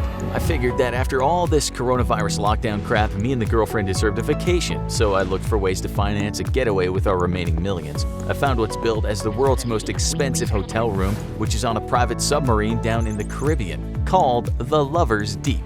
Price tag $292,000 a night, so with airfare and a 5-night getaway, that came to $1.5 million. I threw in some fun activities like swimming with sharks, luxury yacht rentals, plus a crew, of course, and a few other odds and ends, and managed to spend $3.2 million on a 5-day trip. Thing is, it was an incredibly inefficient use of my time because it took almost 2 hours to even find the contact info for the Lover's Deep. Because as I found out, at least as of this writing, it's not a thing you can just Google. I had to have the girlfriend call down to several places at St. Lucia itself to find anyone who had contact info for the company that rents out the sub. And once again, with her posing as my very sexy personal assistant, turns out this sub is kind of one of those unique experiences that only the ultra-wealthy are supposed to know about. I feel like if I included the contact info in this video, someone might come after me. New total, $711.2 million. Definitely not a good use of my time.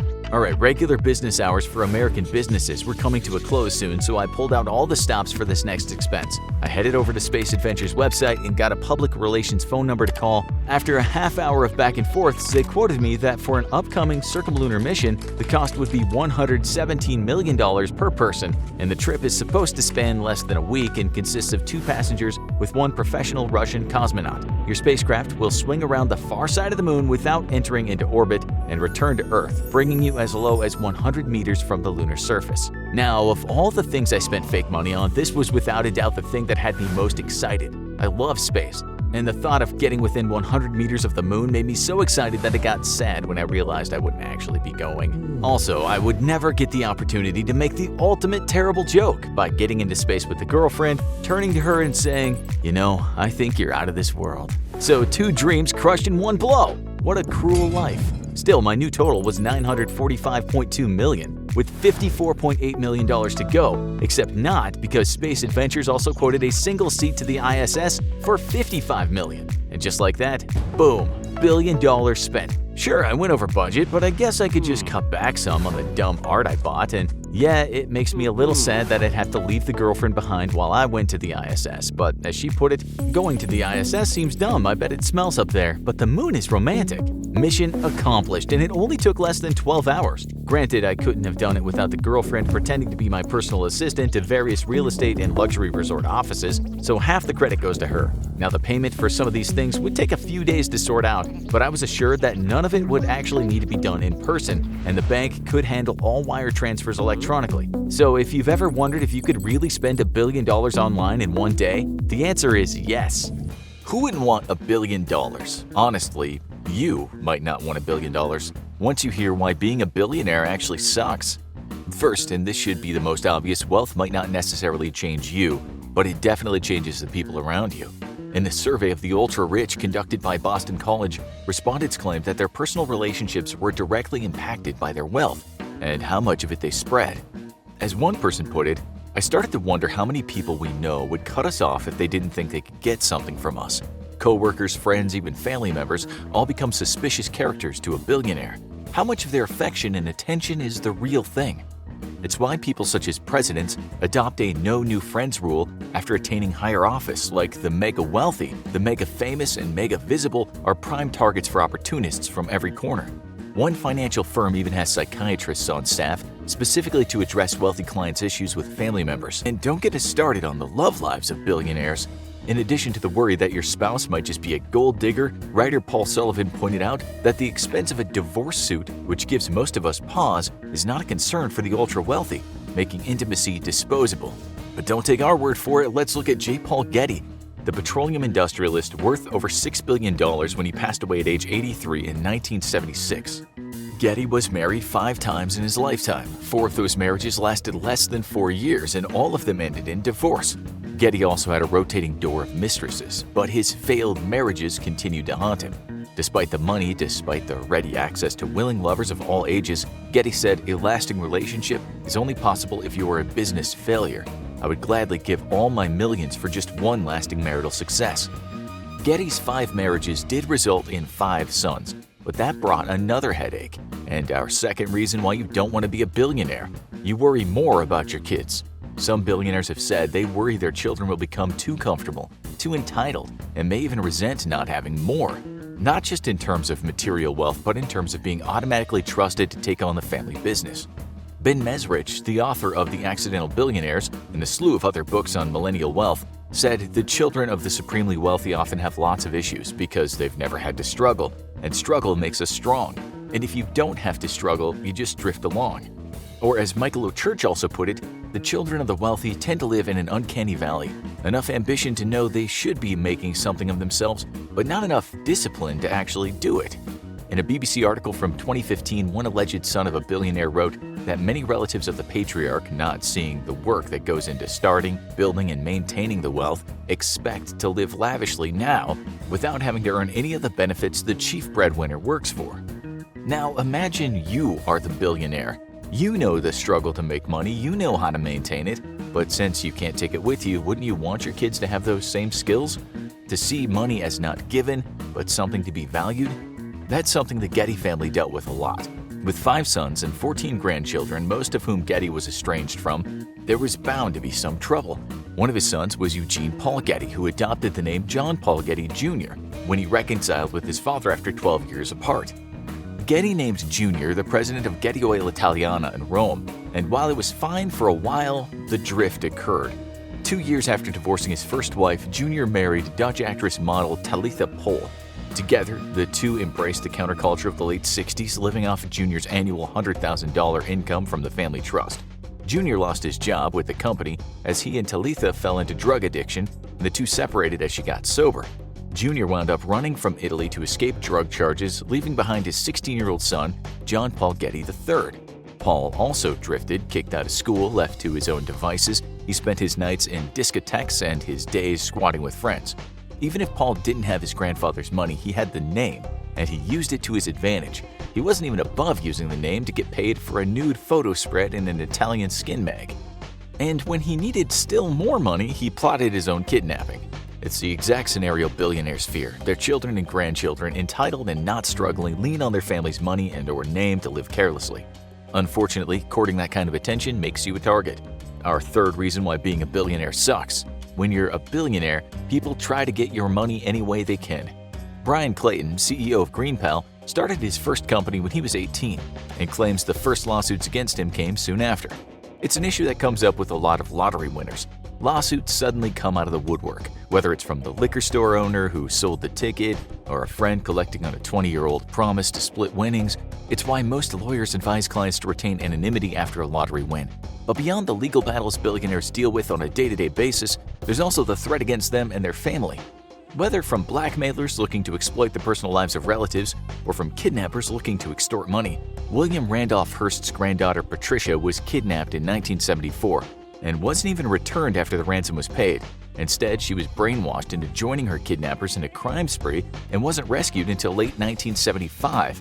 Many billionaires themselves have been kidnapped, like French industrialist Edouard Jean Ompin in 1978, who was held for 63 days for an 80 million franc ransom, or beer baron Freddie Heineken, who was kidnapped in 1983 and whose ransom of $11 million was the highest paid for a hostage.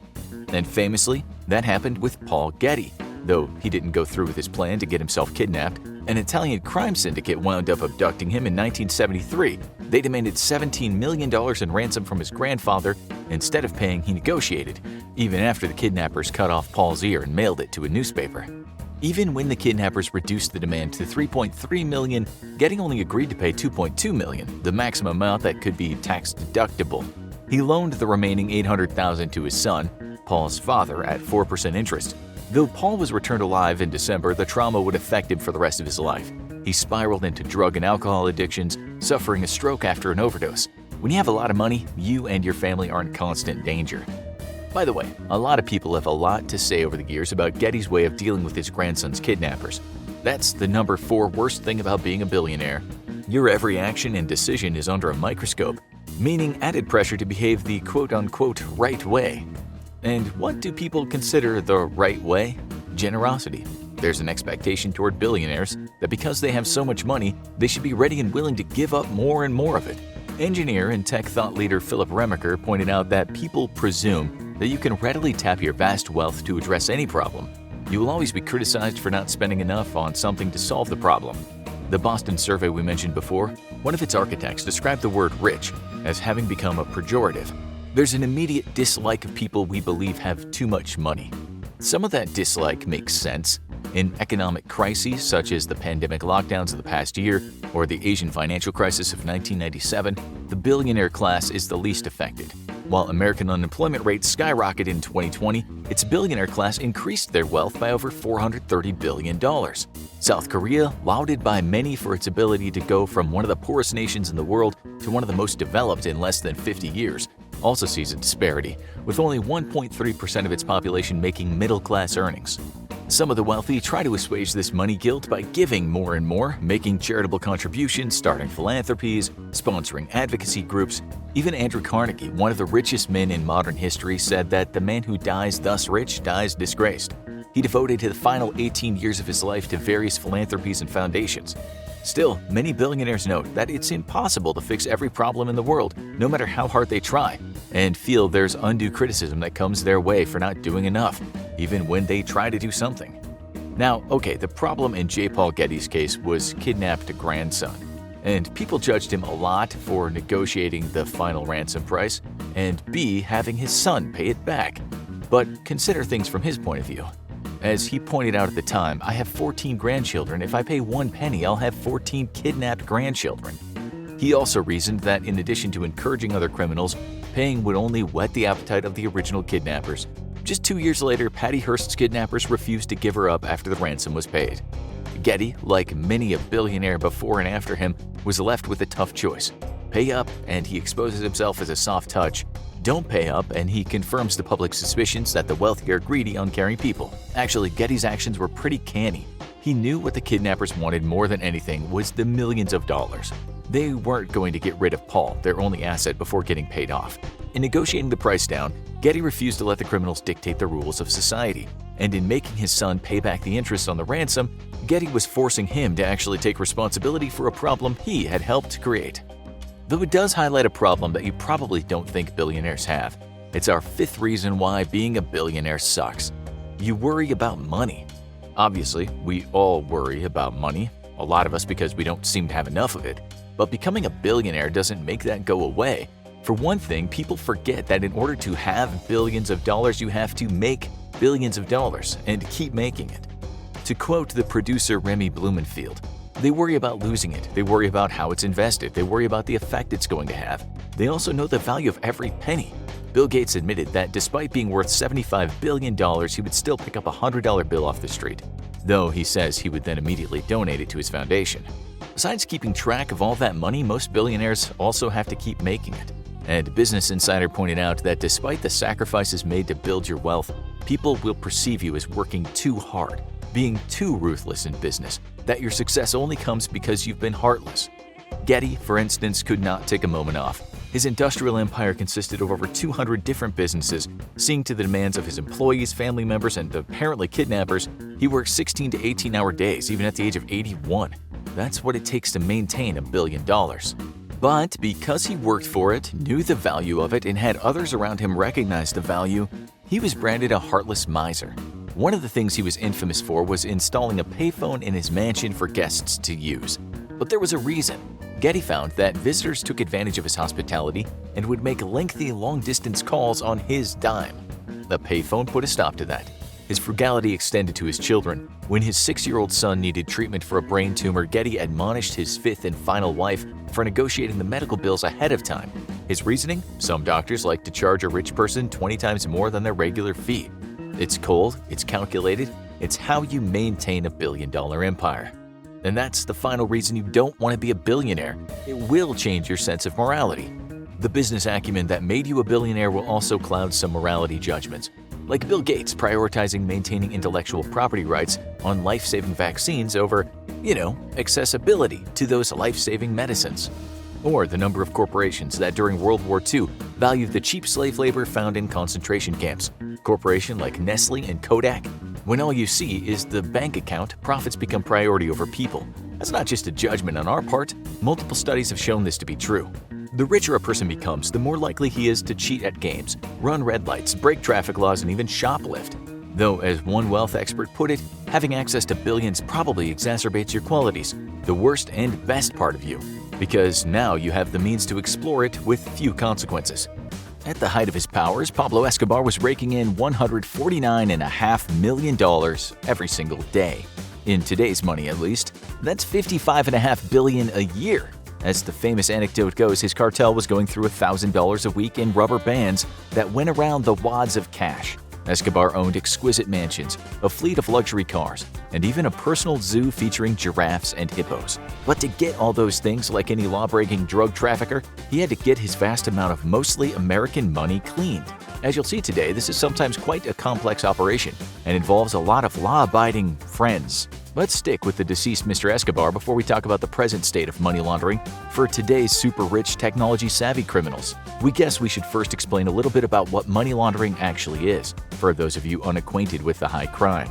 Basically, if you were a criminal earning millions of bucks from your highly illegal enterprise, you want to spend that money without someone asking questions. This is when money laundering comes in.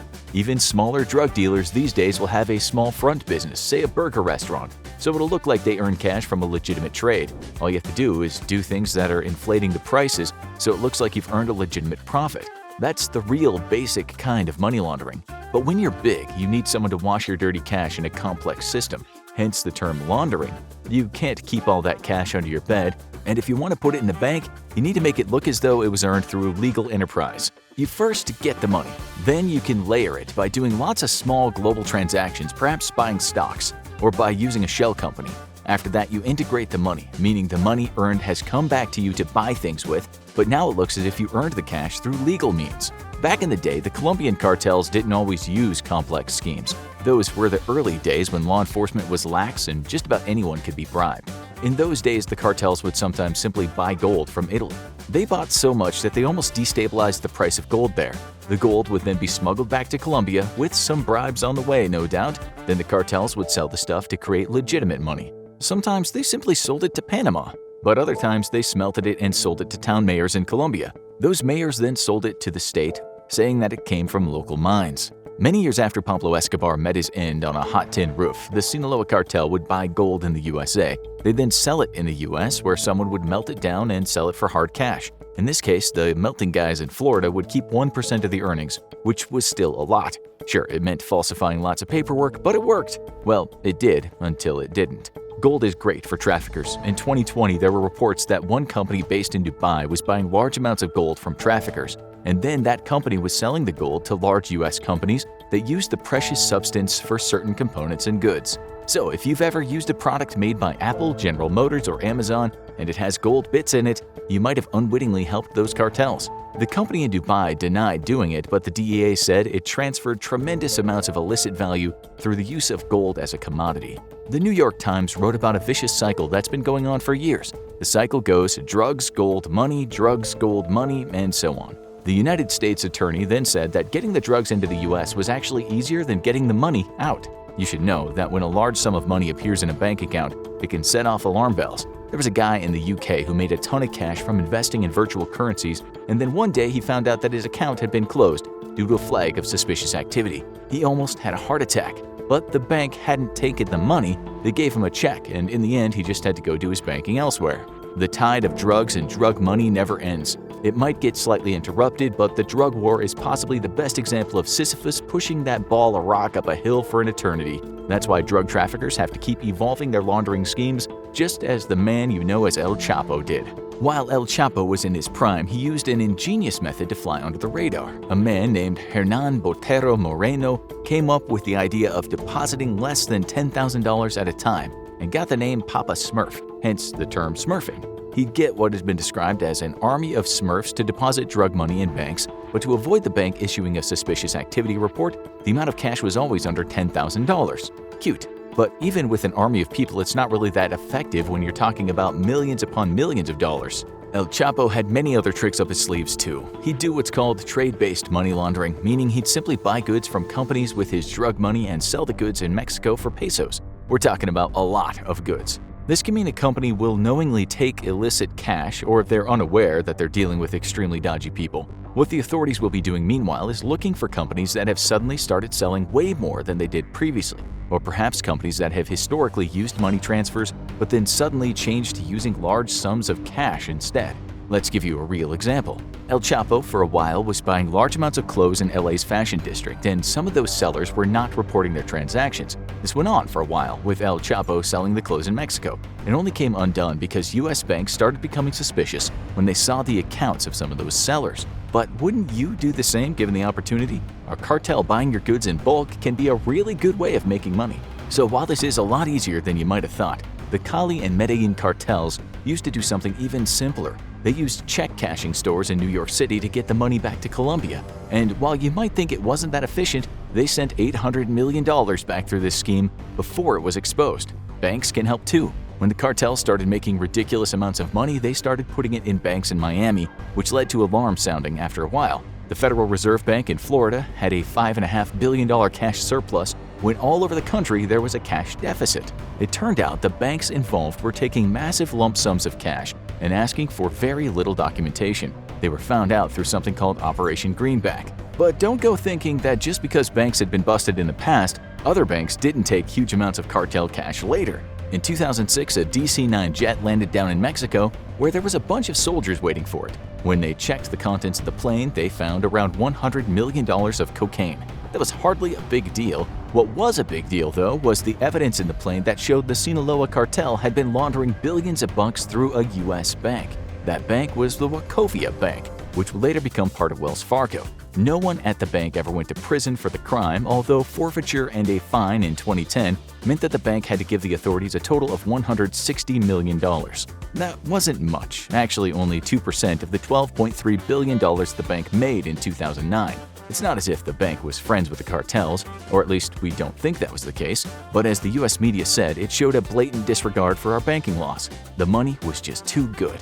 Here's what The Guardian had to say about this. More shocking, and more importantly, the bank was sanctioned for failing to apply the proper anti-laundering strictures to the transfer of $378.4 billion, a sum equivalent to one-third of Mexico's gross national product, into dollar accounts from so-called Casas de Cambio, CDCs in Mexico, currency exchange houses with which the bank did business.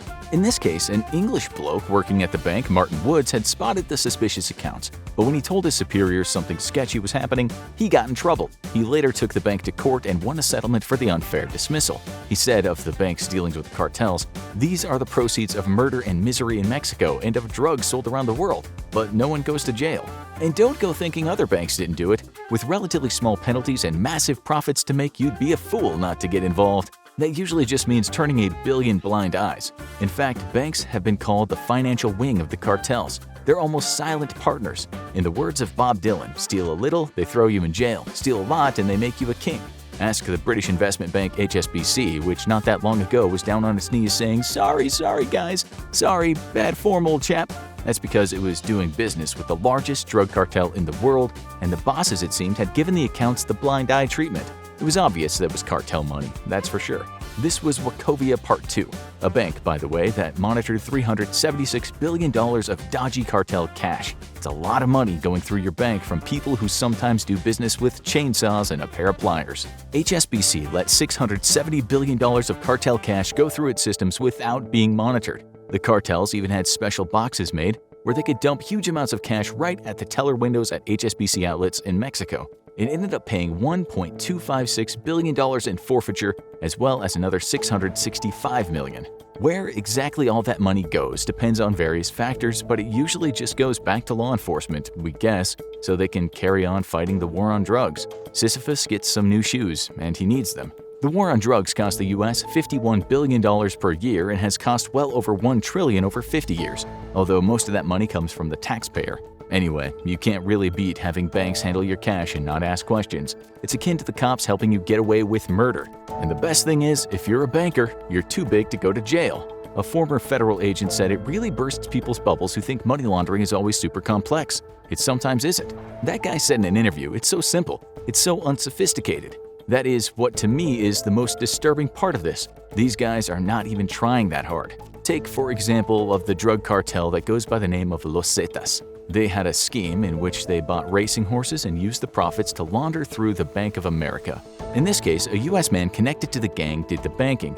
It was small change though, amounting to only $1.5 million. Also in this case, the bank wasn't to blame, so no fines were handed out.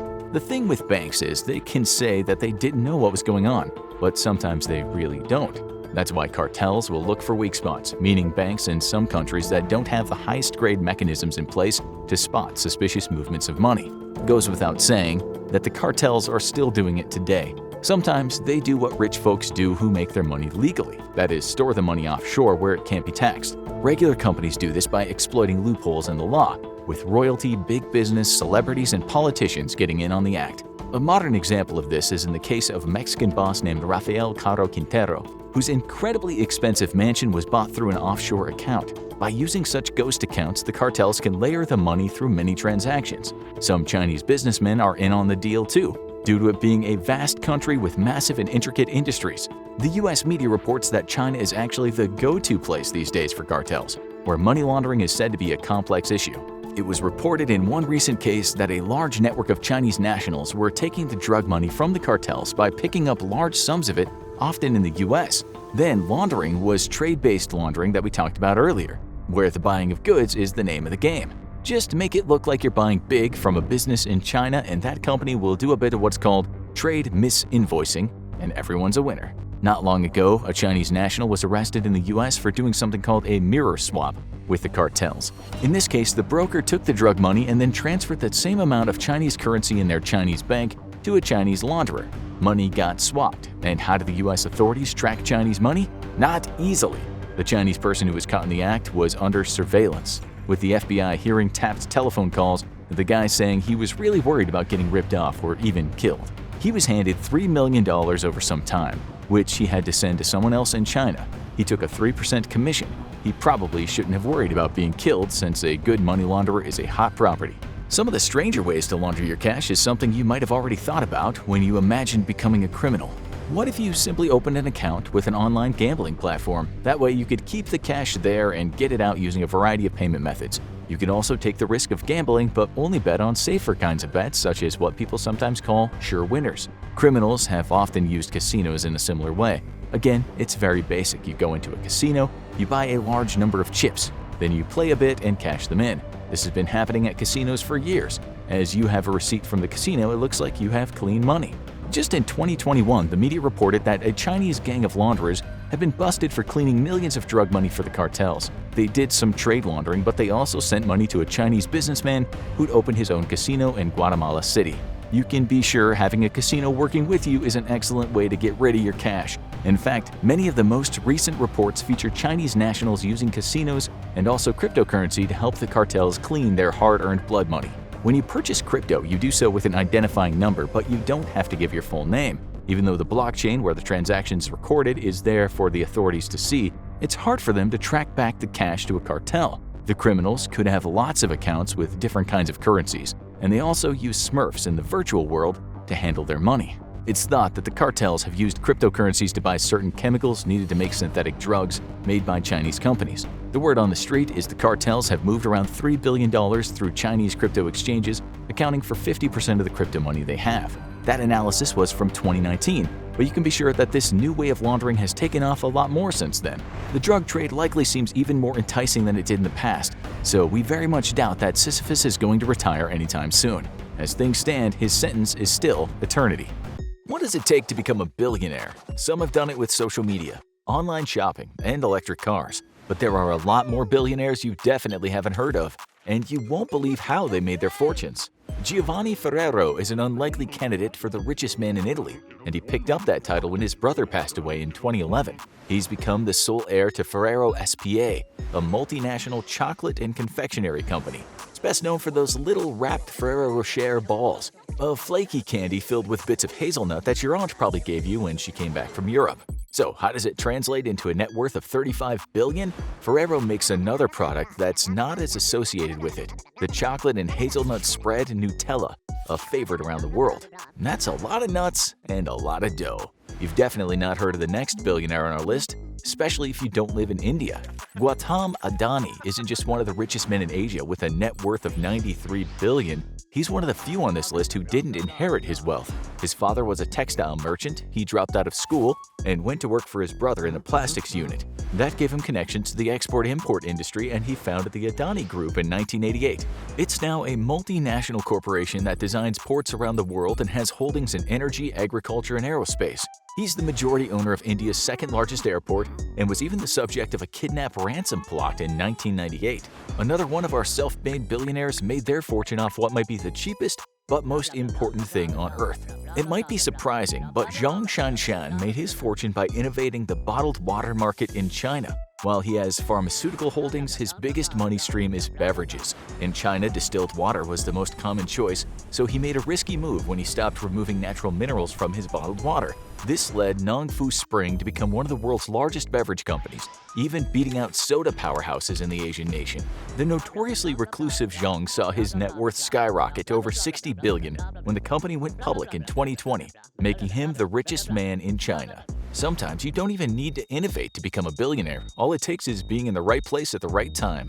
For Robin Zhang, it was all about picking the right thing to manufacture. The Chinese billionaire founded Amperex Technology Limited in 1999 as a battery manufacturer, but he soon focused the company on the lithium-ion batteries that became common in many smart items. Demand increased, especially once they became used to power Tesla Roadsters. Zhang sold the company to a Japanese corporation, but spun off the lithium-ion battery production into a new company, and it took off like wildfire, giving him a net worth of just under $50 billion. You probably know what this next man did, even if you don't know his name. Zhang Yiming might be the closest thing China has to a Mark Zuckerberg or a Jeff Bezos, the founder of some of the internet's most popular sites. His company ByteDance included the news aggregator Toutiao and a video sharing platform known as Musical.ly. But the latter rebranded, and that's when it took off as the viral video juggernaut known as TikTok. Powered by a billion dances and cat videos, Zhang Yiming became a controversial figure around the world, as well as one of the richest, with a net worth of $44 billion even as he planned to step down as CEO. From wood to wealth? That's the story of this next man. Francois Pinault had humble beginnings, as the Frenchman was born in the countryside and worked for his family's timber company. After time in the military, he took over the family business and founded a wood trading company. He then made some savvy investments in bankrupt companies, switching his focus to retail and luxury goods, and founded the conglomerates Kering and Artemis. Heading back to China, few things are more powerful than communication.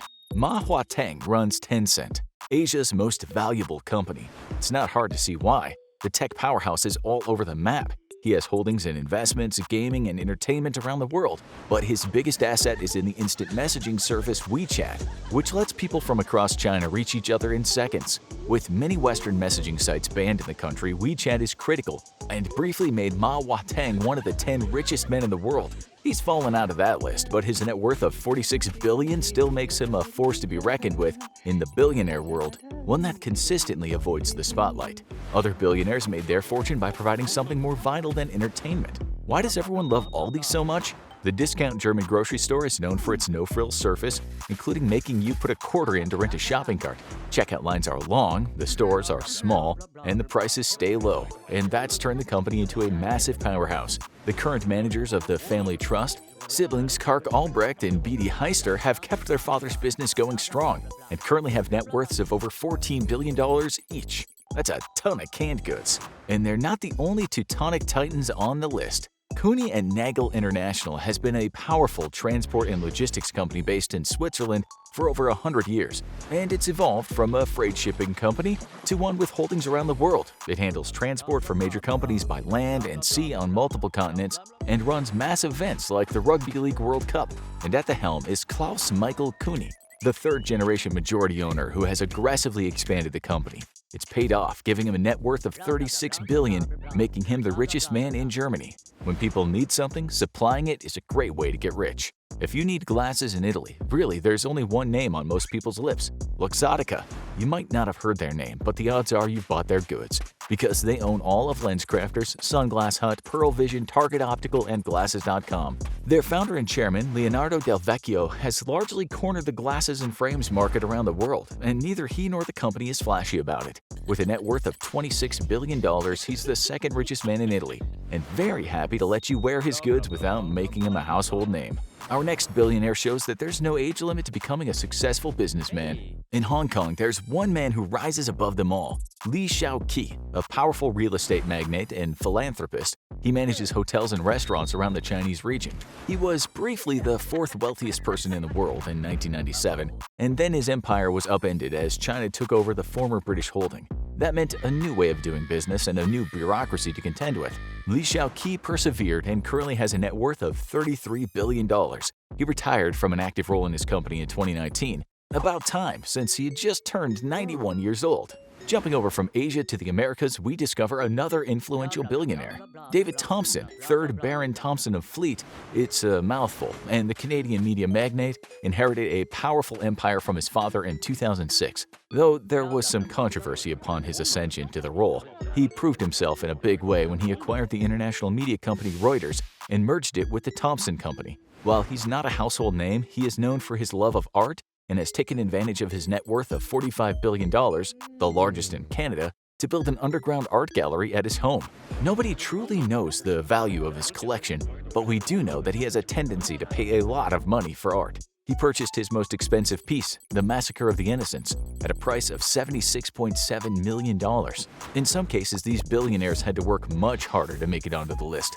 Len Blavatnik had humble beginnings, growing up in Soviet Ukraine and immigrating as a college student. He started anew halfway across the world, earned a business degree at Harvard, and founded Access Industries in 1986. When the Soviet Union fell, he saw an opportunity and jumped back into the Eastern Bloc. He took advantage of the vacuum and now runs a massive company including investments in oil, coal, chemicals, plastic, media, and real estate. He's the richest man in the UK with a net worth of almost $40 billion, but he's most known for his charitable giving. He pays it forward so much he was even given a knighthood in 2017. Sometimes a lesser-known name runs an icon. Everyone knows the Chanel brand, especially its controversial founder Coco Chanel. She's been dead for 50 years, but she had a co-founder, a man named Pierre Wertheimer. The Wertheimers have been quietly running the luxury fashion and watch company ever since. Alan and Gerard Wertheimer are currently the controlling shareholders. Alan handles fashion, Gerard handles watches, and the unassuming brothers have a net worth of over $30 billion. They don't get too many headlines unless it's in equestrian digests. You've definitely seen ads for this next guy's company, but unless you're a big football fan, you don't know the name behind the ads. Dan Gilbert went to law school but worked part-time at his parents' real estate agency. That short-term job turned out to be a worthy investment because Gilbert went on to fund one of the first online direct mortgage lender companies, Rock Financial. It was bought by a software company in 2000 and named Quicken Loans. He bought it back only 2 years later with a group of investors and remains its chairman to this day, with a net worth of $37 billion. But sports fans might know him better as the owner of the Cleveland Cavaliers, who are worth upwards of $1.5 billion. Everyone knows this next company, but its founder is a little quieter. Nike. It's the name in sports attire, and everyone recognizes the famous swoosh. Co-founder Phil Knight helped build it from a small company to an empire, and it's paid off by making him one of the few people with a net worth of over $50 billion. After founding the company with his former college track coach, he's become well known for his massive philanthropic contributions to his alma maters, as well as for owning the animated film company Laika. If you like movies like Coraline or The Box Trolls, they're brought to you by Nike. Going back to the other side of the globe, we gotta ask, who is the richest man in Asia? That would be Mukesh Ambani, an Indian businessman who got his start working in his father's spice and agriculture business. That business grew into a diversified corporation, Reliance Industries Limited, and gained holdings in refining, petrochemicals, and media. It only grew from there, and Ambani took over following his father's death in 2002. He's built the fortune massively since, introducing a smartphone brand and purchasing one of India's most popular cricket teams. The end result? A net worth that tops $100 billion. Sometimes it doesn't take that long to get to the top. You just need to be lucky and time it right.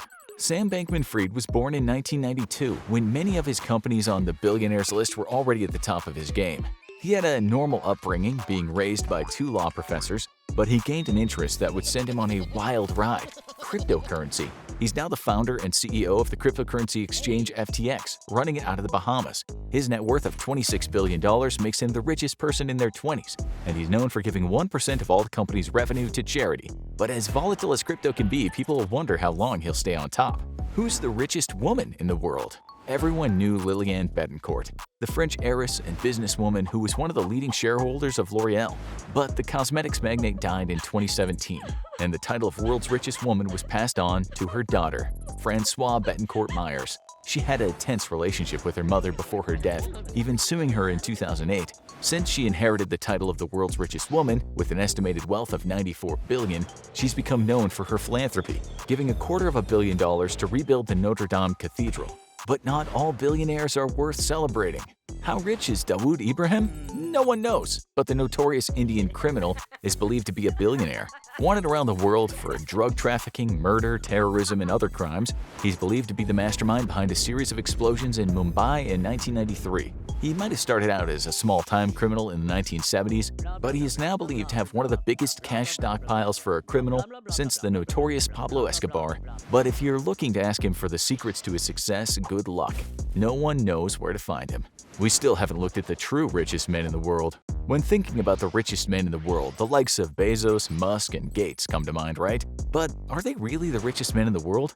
Although one of the three is often named as the richest man in the world, there is one man who overtook them all, and we are sure that you've never heard of him.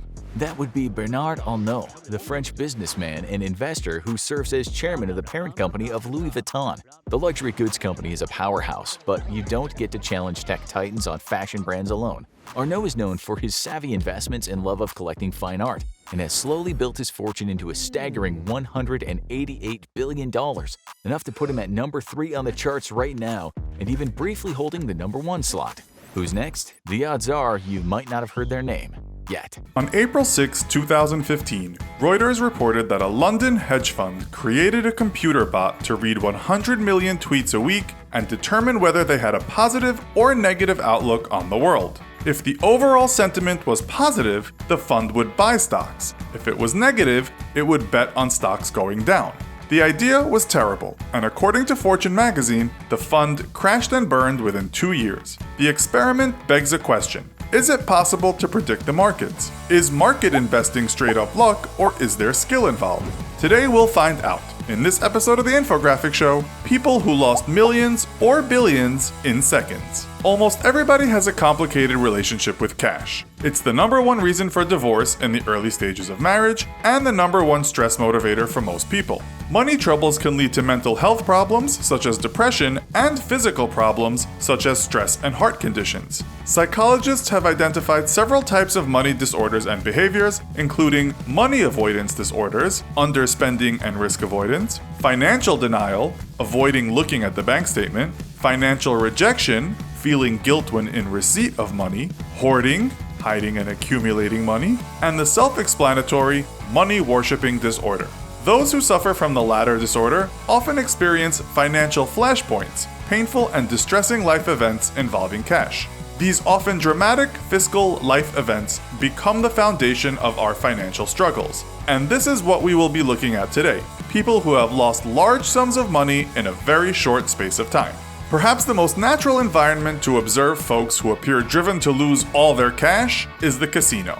Between 1992 and 1995, Archie Karras went on one of the longest winning streaks in gambling history when he turned $50 into a staggering $40 million playing high-stakes poker. But Archie, in his race to fortune and fame, forgot the old adage about quitting while you're ahead and kept on playing, hungry to win it all until he promptly lost it all in a matter of days. He would go on to see millions disappear in minutes before his very eyes at the blackjack table. Not to be outdone, Terry Watanabe fluttered the chunky sum of $205 million in under a year on the Las Vegas Strip. He would often lose $5 million a day playing multiple $50,000 blackjack hands. One Australian gambler, Harry Kakavas, lost over $1.5 billion playing blackjack and baccarat. He spent almost the entire amount at the Crown Casino on Australia's Gold Coast. Kakavas subsequently took his favorite gambling venue to court, claiming the casino did not try to stop his reckless gambling. He lost the case in 2013 and was held entirely responsible for his own actions. If personal losses are heavy in the casino, how does the heavy, multifaceted financial corporate world compare? Lee Hae-jun, the chairman of Henergy Thin Power Film Group, found himself losing a hefty sum of $14 billion in 30 minutes, and he may have avoided it simply by showing up to a meeting. During the first quarter of 2015, Energy was up 42% on the Hong Kong Stock Exchange, reaching a high of $40 billion. Disaster struck on the 20th of May when, in 30 minutes, stock tumbled by 47%. Hejun, as CEO, was heavily committed to the stock and lost at least $14 billion during those final minutes before the exchange closed.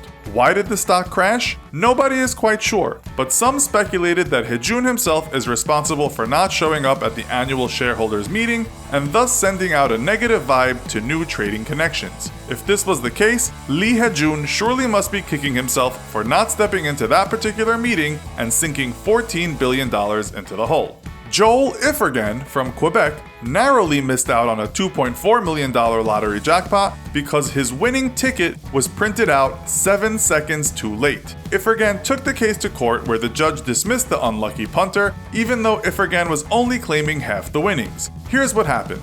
He bought 2 Super 7 lottery tickets at 8:59 p.m. for the May 23, 2008 jackpot. While one ticket printed out before the clock struck the 9 p.m. deadline, the other ticket, the one that won the jackpot, printed out just after the 9 p.m. deadline. After spending years on the case and racking up at least $80,000 in legal fees, Iffergan told reporters that, yes, it cost me a lot of money, but it also consumed me for 7 years. Some of the most volatile fluctuations in recent history have been observed in the relatively new cryptocurrency markets. In the last quarter of 2017, Bitcoin reached a high of almost $20,000, only to slump again by 30% at the end of the year. It has continued dropping at an alarming rate in the first quarter of 2018, reaching a low of $7,000 in April. Harvard-educated Cameron and Tyler Winklevoss, dubbed the Bitcoin twins, would have felt a hit towards the end of 2017. The New York Times estimated their worth to be $1.3 billion. The pair bought 1% of all Bitcoins, that's 120,000 coins in 2012,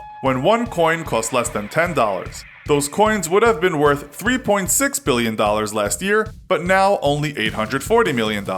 In April of 2013, Bitcoin dropped 71% overnight, tumbling from $233 to $67, meaning the twins would have lost $20 million in a matter of hours and minutes, while tucked away in their respective beds. Despite the coin's volatility, the twins are firm believers in the technology and have held on through thick and thin, a tactic that has thus far served them very well. An American worker named George had his sights set on a comfortable retirement. Perhaps some holidays in the sun, relaxing in the garden with good novels, and a gin and tonic by his side. And then, when the company he worked for, the energy giant called Enron Corporation, collapsed in front of his eyes, those plans went up in smoke. Years later, he was mowing pastures when he should have been living on his retirement savings, which had mostly been tied up in Enron Company stock. No one ever thought such a behemoth of a company could just go belly up. It was a story that shocked the world, one involving mismanagement, corruption, and greed. This is what happened. In its heyday, Enron was one of the largest companies in the USA. At its peak, its shares reached $90.75, and when it declared bankruptcy in 2001, they were worth 26 cents. Few saw it coming, and to this day, the downfall is a reminder to all of us that indeed, giants can fall. And on top of that, giants aren't always what they seem. The story starts in 1985 when two companies merged. They were Texas-based Houston Natural Gas Company and Omaha-based InterNorth Incorporated. At the beginning, the new Enron was simply a very big natural gas supplier. But then in 1989, it turned a leaf in its book and began trading natural gas commodities. In 1994, it also began trading electricity. These changes took place under its new CEO, Kenneth Lay, who had formerly been in the big chair at Houston Natural Gas. At the time, Enron was said to be one of the most innovative companies in the USA. But at the time of the downfall, the New York Times wrote, "Enron is a new economy company, a thinking outside-the-box, paradigm-shifting, market-making company." It added to the end of that paragraph, "It's also, at this point in time, a bankrupt company." As the story goes, before Enron got started, gas and electricity were produced and sold by state-regulated monopolies. But then there was deregulation, and as the Times writes, Enron used Wall Street magic to transform energy supplies into financial instruments that could be traded online like stocks and bonds. Prior to this, those energy monopolies were always under government scrutiny. But after deregulation, Enron had more freedom and so started trading energy online, such as stocks and bonds. and also placing bets on future energy prices. Enron started selling contracts called energy derivatives to investors. Soon, Enron was called America's most innovative company, and it won that accolade for a number of years. At the time, this looked good for the consumer, because with supply and demand taking over fixed prices by monopolies, the prices for customers seemed fair. It seemed like a dream story for capitalism. There was a problem though, and something didn't quite add up. You see, Enron thought that if it could trade energy, then why not trade all kinds of other things, such as insurance or advertising, and then turn these into contracts and sell them as derivatives too. The company poured billions into these new trading ventures, but not everything turned into gold. It later turned out that while Enron was winning on some levels, it was losing on others. But the problem was it wasn't always coming clean about where it was losing. It was kind of fixing its accounts and reporting false trading revenues. As one person pointed out, some of the schemes traders used including serving as middlemen on contract trade, linking up a buyer and a seller for a future contract, and then booking the entire sale as Enron revenue. Enron was also using its partnerships to sell contracts back and forth to itself and booking revenue each time. It was, in fact, creating imaginary revenues. If that's confusing to you, the Wall Street Journal gave an example of one such piece of Enron's subterfuge. Enron got into a deal with Blockbuster,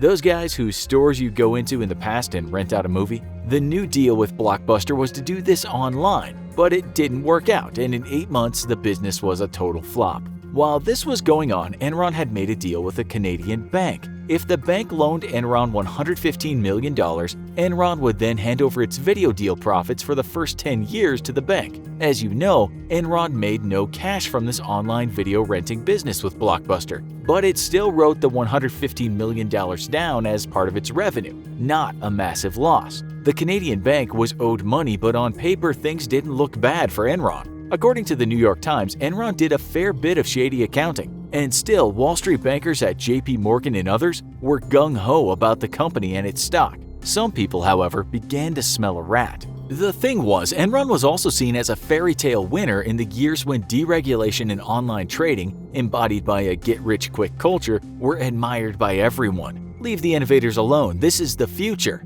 But things got out of hand, as they tend to do when in Hobbesian terms the Leviathan goes missing and no one's watching over the people to ensure nothing terrible is happening. Enron also invested heavily in high-speed broadband telecom networks, but the company saw no profits from that either. The most innovative company in America was on a losing streak, but still those losses were not reported. It was hiding all its financial losses using something called mark-to-market accounting. Investopedia explains that like this. This technique measures the value of a security based on its current market value instead of its book value. This can work well when trading securities, but it can be disastrous for actual businesses. Another example given of the Enron way of hiding its losses is this. If the company bought a power plant, it would first put the projected profit on its books. That's a projected profit, meaning nothing has actually been made. If then Enron actually didn't make a profit but a loss, it would transfer the loss to an off-the-books corporation somewhere no one would find it. This way, Enron's bottom line didn't look affected and everyone still thought the company was booming, when in fact heavy losses were being incurred and then hidden like soiled underwear at the bottom of a laundry basket. Enron used something called off-balance sheet special purpose vehicles, or SPVs, to hide these failures. But all you need to know is that this is a technique that can be used to fool investors and creditors. The experts tell us this is not illegal, but it can be dangerous. At the same time, not everyone understands how they work, so it could be said to be slightly unethical if companies are not completely transparent about it. And then the bubble burst, as bubbles tend to do. By April 2001, analysts were on to Enron. They saw what was happening, realizing that accounting wizardry had been creating a company not unlike the fantasy city of Oz. Behind the screen, Enron was crumbling, and by summer 2001, the company was in free fall. Its stock was downgraded, sinking like a stone into the abyss. By 2000, it was revealed that Enron had losses of $591 million and $628 million in debt. In 2001, the company filed for bankruptcy, and a lot of poor folks whose pensions were tied up in company stock were going to have to cancel their dream vacation in the Caribbean. From 2004 to 2011, the company paid $21.7 billion to its creditors. It said shareholders lost in total around $74 billion, and employees lost billions in pension benefits, with one such person being the guy we mentioned at the beginning of the story. There were many, many more like him. Some of the executives were charged with conspiracy, insider trading, and securities fraud. The CEO we mentioned died of a heart attack before he could face any prison time. Others did time for facilitating corrupt business practices. Another CEO, Jeffrey Skilling, was only just released from prison. Congratulations, we hear that you have become a billionaire. No, we don't care how you made your money. You were smart to get out of Bitcoin when you did. But we here at the Infographics Institute have some suggestions on how you should spend your loot. Of course, no billionaire's life is complete without owning a mega yacht. Don't worry if you can't swim or don't like sailing. Traveling on a super yacht is just like being in a luxurious mini mansion. The mansion just happens to be on the water. Forget about not knowing anything about decorating either. You don't have to have good taste, you're rich. Now there's actually no official definition for super yacht. Many yacht enthusiasts would disagree, saying that a super yacht or a mega yacht is a yacht of at least 79 feet or more in length. If the boat is really long, let's say over 328 feet, you could even call it a giga yacht. Others argue that rather than size, a super yacht is determined by the level of luxurious comfort, the rich furnishings, and the high level of services the yacht crew provides to guests who are lucky enough to be on board. As it turns out, all the boats in this video meet both definitions. Let's take a look at some amazing super yachts that may help you decide what you'd like to purchase. First up is The World Is Not Enough. Apparently, the owners love a certain franchise of spy movies. The World Is Not Enough is among the top 5 fastest yachts in the world. This sleek 139-foot-long vessel was designed to be extremely aerodynamic, and it has a V-shaped hull to slice through the water. 4 powerful engines give The World Is Not Enough a top speed of an impressive 70 knots and a cruising speed of 45 knots. Yet the boat was also designed to minimize engine vibration and noise levels. You'll notice that this is a common feature among super yachts. Billionaires don't like noise to disturb their vacations. If they're inside, they want to forget that they're on a boat. As for the interior, 10 lucky guests can stay in 5 luxurious cabins supported by an 8-person crew. The yacht has a fancy saloon with an atrium, 2 bars, one on the main deck and another on the sky deck. The decks are made from rare teak wood, and there are polished marble columns in the palatial master suite. Skylights and designer furniture abound throughout the ship. If you're thinking The World Is Not Enough is a little on the small side, you may want to consider a boat like the Amaze, which at 590 feet in length is the largest private motor yacht in the world. We've done the math, and for reference, it's about as long as 1.75 professional soccer pitches. Sorry Americans, you don't know how long that is. Though not a particularly fast vessel, the Amaze tops out at 32 knots. The fact that this giga yacht has its own mini submarine and missile defense system makes up for it. It also has multiple helipads, 2 swimming pools, a cinema, and a disco. The grand salon on the main deck is 95 feet long by 60 feet wide, with no pillars dividing the space. The Amaze boasts amazing views from its many windows, which are made from bulletproof glass. Furthermore, the master suite is lined with armor plating and is also bulletproof. The Amaze provides space for 36 guests and 18 spacious cabins, supported by a crew of 60 in 30 cabins. If you're wondering why the need for such security, the Amaze is owned by the President of the United Arab Emirates. Sadly, we have no idea what the interior of the Amaze looks like. Security has never allowed pictures to be taken inside. If sophistication and classic elegance is more your style, perhaps you'd be interested in purchasing a super yacht like Tis. The yacht is 364 feet long with 6 decks. The decor on the Tis is modeled after Versailles, with the furniture inspired by the antiques of Louis XIV to the XVIII. Decorating the polished wooden floors are plush, colorful Parisian salon-style rugs. A stunning double staircase leads up to the informal saloon on the owner's deck. 3 chandeliers grace the dining room. A helipad doubles as an outdoor dance floor or a cinema, but if the weather is terrible outdoors, then there's an indoor cinema too, with comfy reclining chairs. The Tis boasts a few other staircases. The central staircase allows you to make a statement entrance. It has marble steps, handrails, and gilded wrought iron, and winds up through a stunning atrium that soars 49 feet overhead. However, if you don't feel like taking the stairs, there's an adjacent stylish glass elevator with cushioned velvet seating in case you need to sit down. Each guest room on the Tis is themed, inspired by a particular city or region the owner has visited, such as New York or London. The boat also has a spa, a gym, tea room, beauty salon, and massage room. Then there's the octopus, which we would describe as having a luxury, minimalist style. Measuring at 414 feet, the Octopus was the largest personal yacht in the world when it was built in 2004. It has a cruising speed of 17 knots and a top speed of 20 knots. The yacht is equipped with a movie theater, basketball court, and recording studio. The requisite pool is glass bottom, so it seems like you're swimming into the depths. Also, poolside, there's a full bar. The Octopus has accommodations for 26 guests in opulent 41 suites. 60 full-time staff members share 28 cabins. On the main deck, there are 2 helipads, a twin pad, and multiple hangars in the stern. The Octopus also holds 7 tenders aboard, including a 63-foot tender in the transom, plus a landing craft. Last but not least, the Octopus has 2 submarines. One is called Pagoo, and it can dive for up to 8 hours and accommodate 10 people. The other is Octo ROV, which can be remotely controlled and dive up to 8,843 feet. Google Earth actually borrowed the ROV for their project Explore the Ocean. Can't decide what kind of super yacht you would like to buy? Why not get 2, like a Russian billionaire did? He has a yacht for sailing and also a slightly smaller motorized yacht. Sailing Yacht A has 8 decks. It's 468 foot long with 3 328-foot masts. That's taller than Big Ben,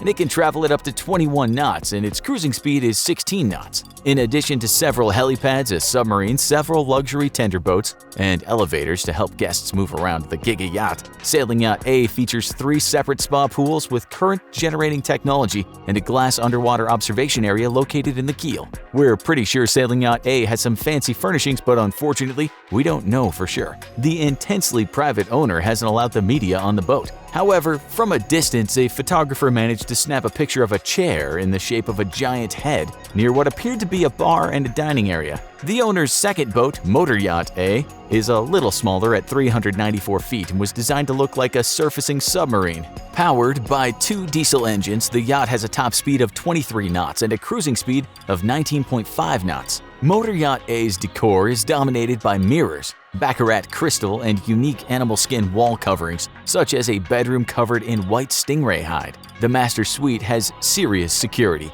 It's opened via fingerprint. Many of the electronics on board, such as the 60-inch TV in the master bedroom, hang from the ceiling and retract via remote control when not in use. The boat has 3 pools, a giant helipad, and a disco. The cavernous garage, which houses 3 tenders, can also be used as a party space. All over the yacht are patches of grass for the owner's dog. Frankly, we could go on and on describing various yachts, but really, they're all kind of the same. Shout out to whomever just slammed their jewel-encrusted gold-plated laptop in shock. While researching the story, we nosy, underpaid, and judgy writers at the Infographics Institute were curious to find out exactly what cool or interesting things billionaires filled their boats with. But we realized that everyone puts similar type of stuff into their similar type of yachts. Designer furniture, chandeliers, baby grand pianos, top-line electronics with hand-painted murals or high-end artwork on their walls. Decks are made from rare wood. There's gold or platinum-plated trim. Stairs and counters are made from exotic marble. Clearly, the owners aren't shopping at IKEA.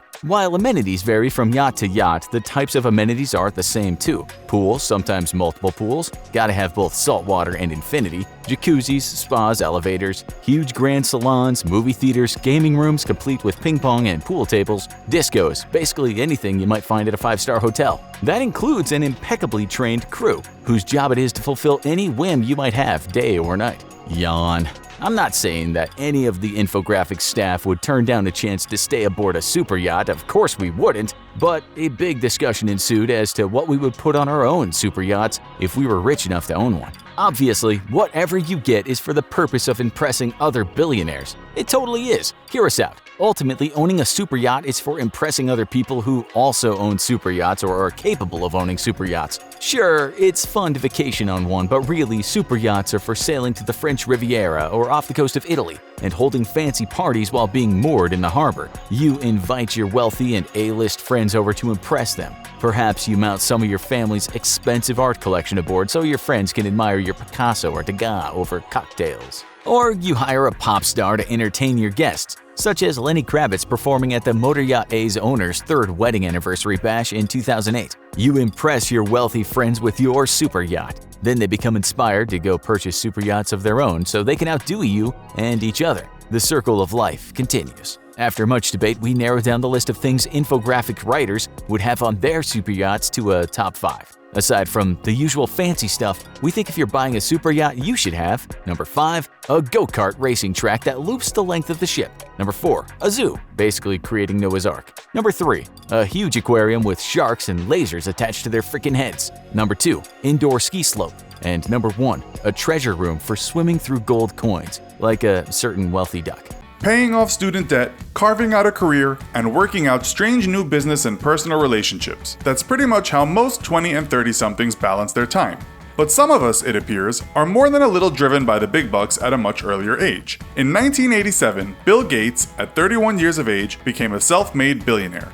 Just over 20 years later, in 2008, Mark Zuckerberg took the title for youngest self-made billionaire when he reached that status at just 23 years old. Our billionaires seem to be getting younger and younger. But who else has reached billionaire status as a youngin'? That's what we'll find out in this episode of the Infographic Show, Who Became Billionaires the Youngest? Perhaps the youngest billionaire in the world right now is a 23-year-old Norwegian heiress. Alexandra Anderson, an investment banker and heir to a family tobacco fortune, is a typical young billionaire. Because her dad's company is now worth a mint, she and her 22-year-old sister are currently the youngest billionaires rocking the billionaire circuit. Alexandra enjoys horse riding, cause why not, is part of the national dressage team, and is said to own at least 6 of the horses. The net wealth of the horses is currently unknown.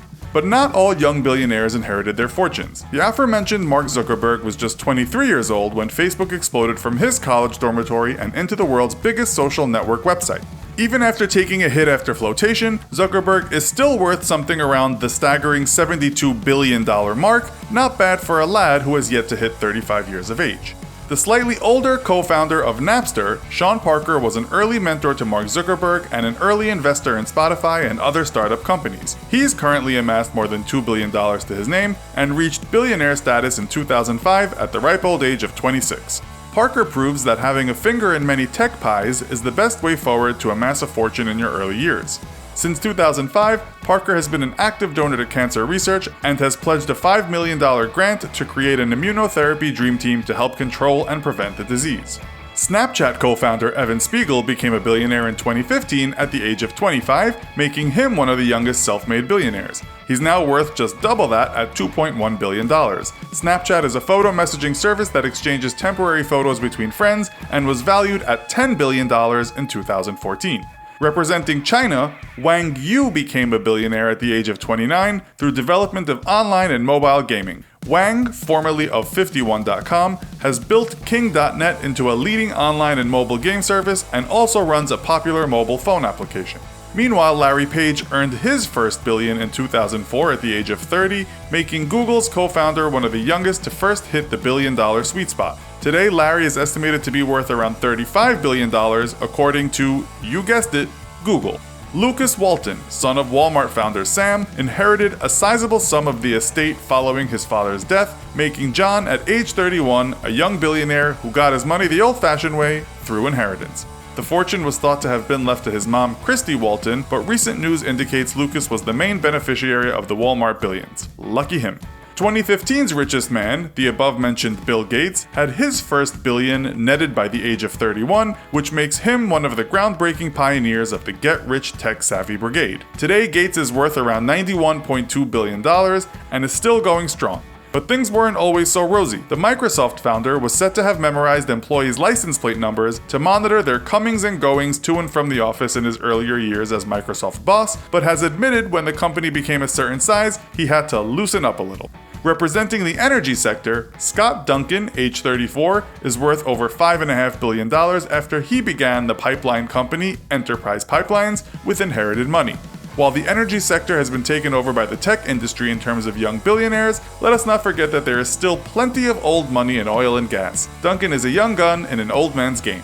Amazon's co-founder Jeff Bezos raked in his first million at age 35 in the year 1999. The CEO's shares in the global mail order service brought him from millionaire to billionaire as worldwide sales flourished. He's now worth an estimated $125 billion, and business is flourishing with the advent of Amazon Kindle, Amazon TV, and their new publishing and content services.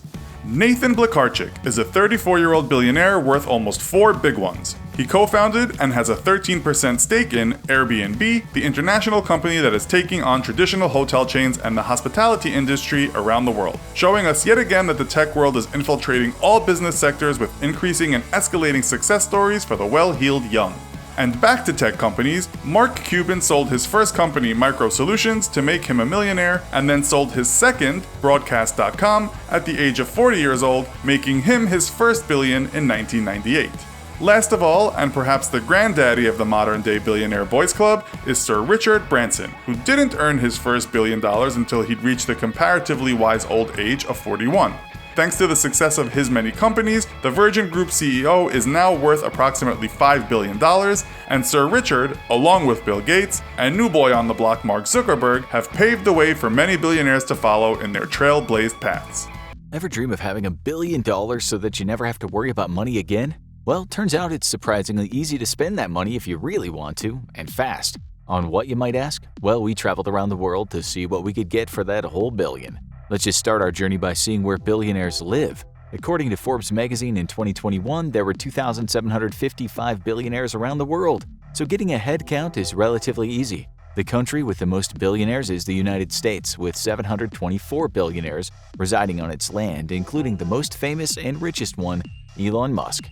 One-time SNL host and, head of Tesla. At last count, Musk was worth $202.6 billion. Though we're sure that number will change by the time you get to the end of this video. China comes in second with 626 billionaires, the richest of which, Zhang Shanchan, owns a bottled water company. Third on the list is India with 140 billionaires, while catching up swiftly is Germany with 136 billionaires. Russia rounds out the top 5 with 117, almost half of which we assume actually reside in London instead. The strange thing is, if you compare the 2020 to the 2021 count of billionaires, the number of billionaires in all 5 of these countries jumped from 1,309 people to a total of 1,743. That means that while you were learning how to bake bread and instituting a new happy hour starting at 11 a.m., 434 people in just those 5 countries were sitting at home and crossing the $1 billion threshold. Now, what could those billionaires possibly be spending all that money on? First off, with that cash, you can get a pretty sweet place to live. So any new billionaire's first shopping spree is real estate around the world. Could $1 billion buy you the most expensive house? The most expensive private residence that could theoretically be bought is considered by many experts to be Antilia, a 27-story building on Mumbai, India's Billionaire Row. In fact, Antilia cost exactly $1 billion to build back in 2012, so it's likely your money would fall a bit short of buying it today, as real estate experts estimate the current value to fall anywhere between over $1 billion to $2.6 billion. However, with $1 billion, you could build a similar home next to it, or you could take your money and jet to the south of France and check out Villa Leopolda, the sprawling 80,000 square foot former home of King Leopold II of Belgium, which sits on the French Riviera between Nice and Monaco.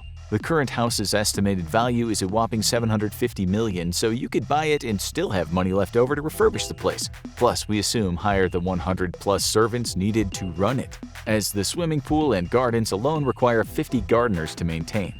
For something a little more modern under the California sun, why not check out The One in Los Angeles, USA.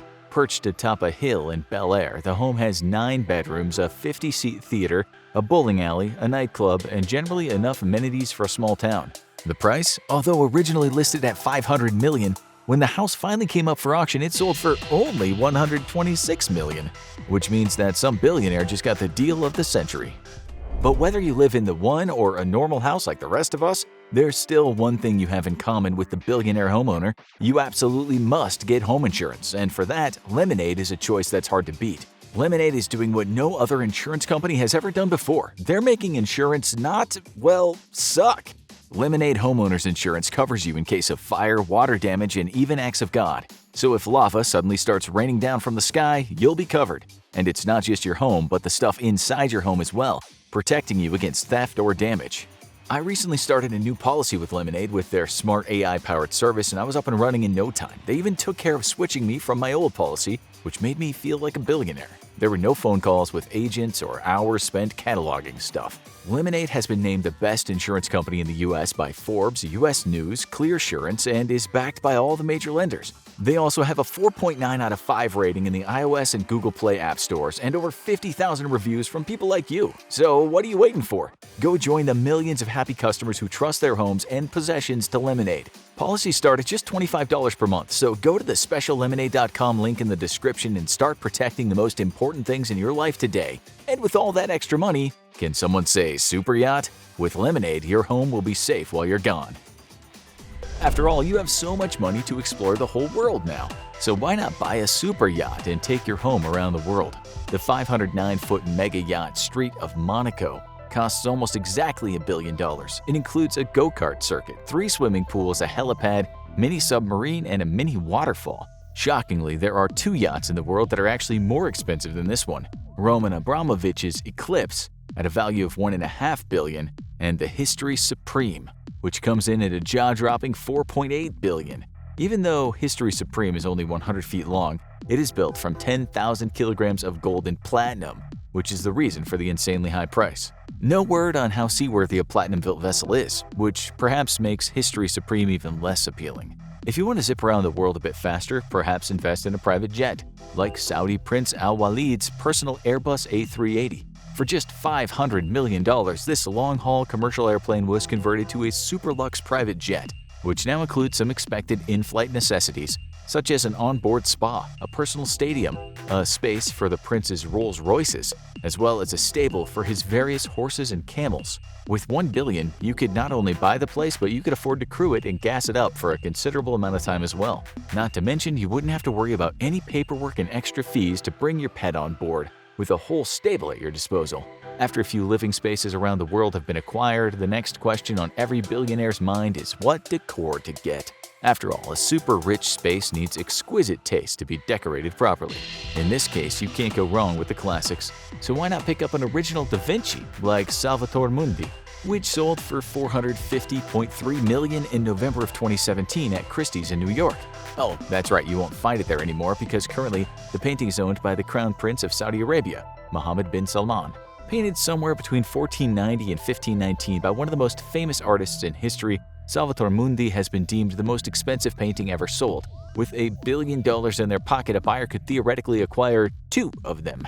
However, since it's impossible to get 2 original paintings when only one exists, why not round out your home's new art collection with the next 2 most expensive artworks? That would be Willem de Kooning's Interchange, created in 1955 and currently valued at around $300 million, followed by Paul Cézanne's The Card Players, created around 1892 to 1893 and valued at around $250 million.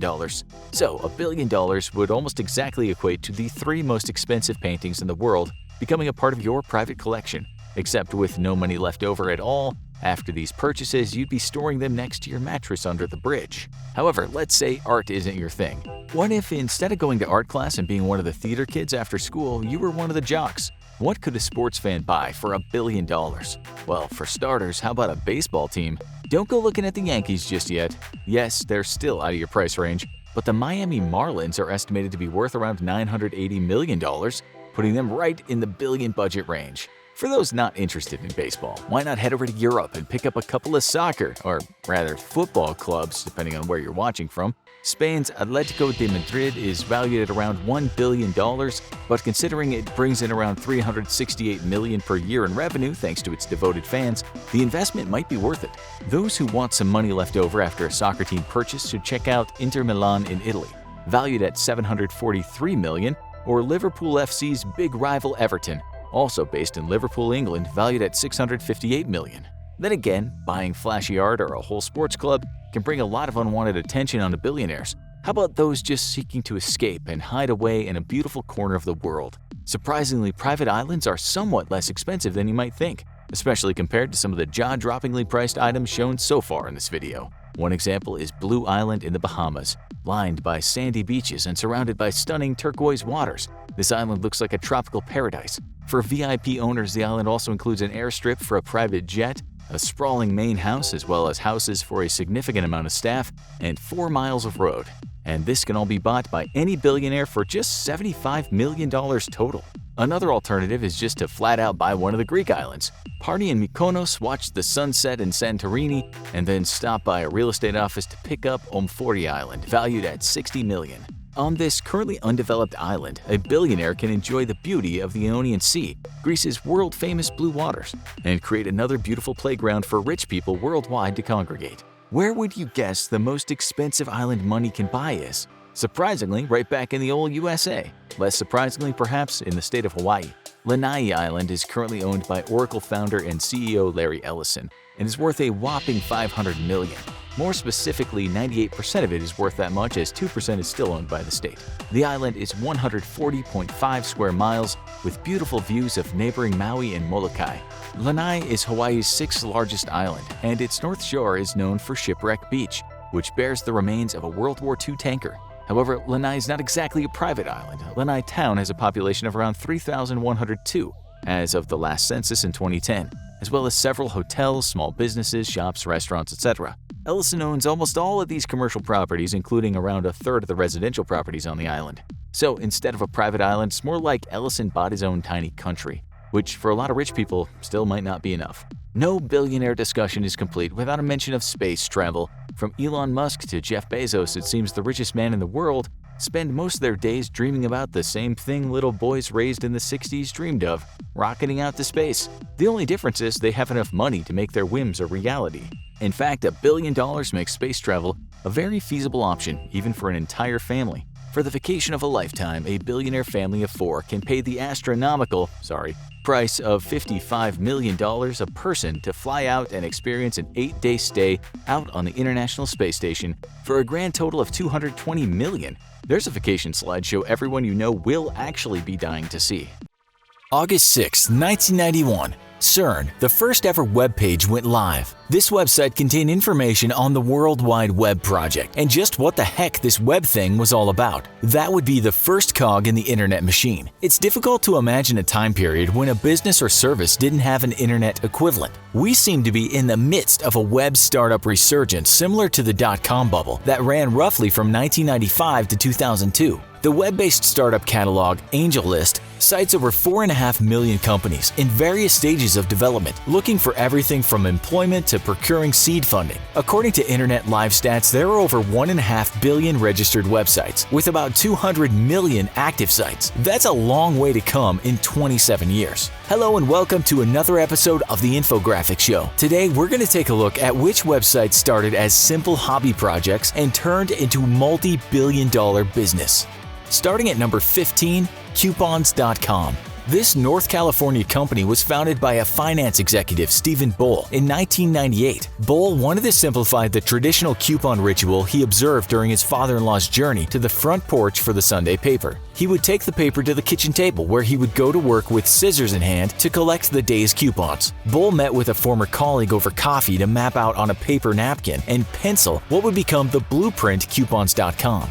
Coupons are considered a form of currency. Therefore, manufacturers require strict security and print limits before a digital coupon can be seen as valid. Boll worked tirelessly for 3 years, collaborating with manufacturers to allow digital coupons into circulation. It finally paid off, with the first digital coupon going live on April of 2001. 8 years later, Coupons.com would come to account for half of the redeemed coupons in the United States, compared to the traditional coupons found in Sunday newspapers. Offering digital coupons for over 2,000 brands, including everything from Coca-Cola to Dove to Hasbro, Coupons.com's estimated value had reached $1 billion in 2011, proving there's always a market for people looking to save money on daily purchases. Number 14, DraftKings.com. Estimated at a net worth around $1.2 billion, DraftKings was established by former Vistaprint employees who operated out of their own homes to produce a one-on-one baseball competition to coincide with 2012's opening day for Major League Baseball. The company quickly raised millions of dollars from venture capital firms and outside investors. By 2014, the company reported awarding $50 million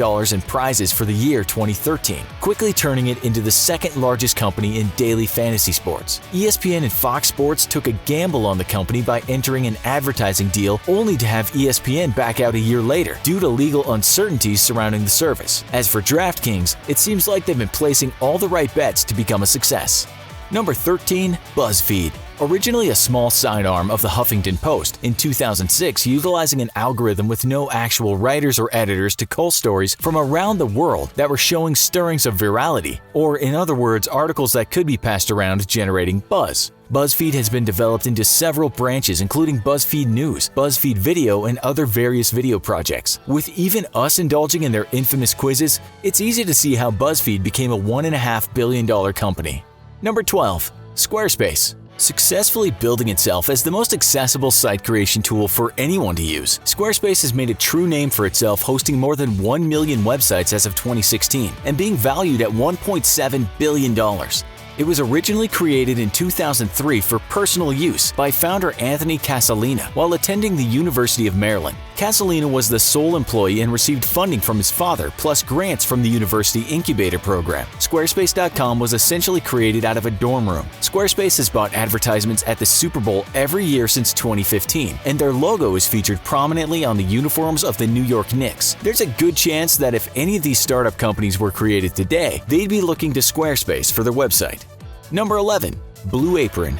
Founders Matt Salzberg and Ilya Pappas left their Silicon Valley venture firm to create a startup company. Trying several ideas and raising funds from family and friends, they eventually landed on a seemingly simple idea: make chef-recommended recipes seemingly effortless to recreate by providing pre-measured ingredients and locally procured food. The two set out to create a sustaining model of working with local farmers and completing shipments within 24 hours of order to make the meal as fresh as can be. Beginning in a small commercial kitchen out of Queens, New York, the first 30 orders were prepared. A courier was then hired to mail those orders across Manhattan. Occasionally running low on ingredients, the founders would have to run to the local grocery store to complete the order. Even though customers have been in a decline due to some controversies, Blue Apron is still holding strong with a value of $2 billion.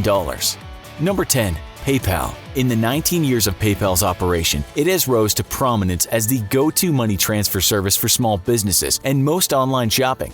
Originally created by a security software company, Confinity, as a money transfer service to pay their employees, it was Elon Musk himself who in 2000, as head of X.com, merged with Confinity to drop all other banking services and solely focus on PayPal. eBay purchased the money transfer company in 2002 for $1.5 billion, with 70% of eBay auctions accepting PayPal payments. Currently, PayPal has upwards of 244 million active users without ever needing to advertise. Number 9. Spotify. This Swedish music streaming service, named after a misheard word shouted at the founders, was later figured to be a combination between Spot and Identify, now holding 191 million daily users with 87 million of them as paying subscribers and an estimated value at $3 billion. It's made streaming the most popular way to listen to music. Founders Daniel Ek and Martin Lawrenson may have started their billion-dollar streaming platform by sharing MP3 music files between their computers, but their intentions were to always break away from illegal methods of music distribution over the internet. Though the site has received criticism for its treatment of artists, record companies knew they needed to open their catalogs if they wanted to lessen the impact of music piracy on their sales. In exchange, Ek and Lawrenson had to provide 20% of their company to the record labels. Spotify has paid billions to rights owners as a reminder that some pay is better than the alternative of piracy. Launching in 2008, Spotify brings sweet music to the ears of millions for over a decade. Number 8. Credit Karma. Don't let the free credit report aspect fool you. Credit Karma has earned itself an impressive $4 billion value. Founder and CEO Kenneth Lin, a Chinese immigrant with a background working for consumer credit, felt that people should have free access to their credit and financial data. He founded the service in 2007, creating a simple homepage where customers could only submit their email addresses, and that's about it.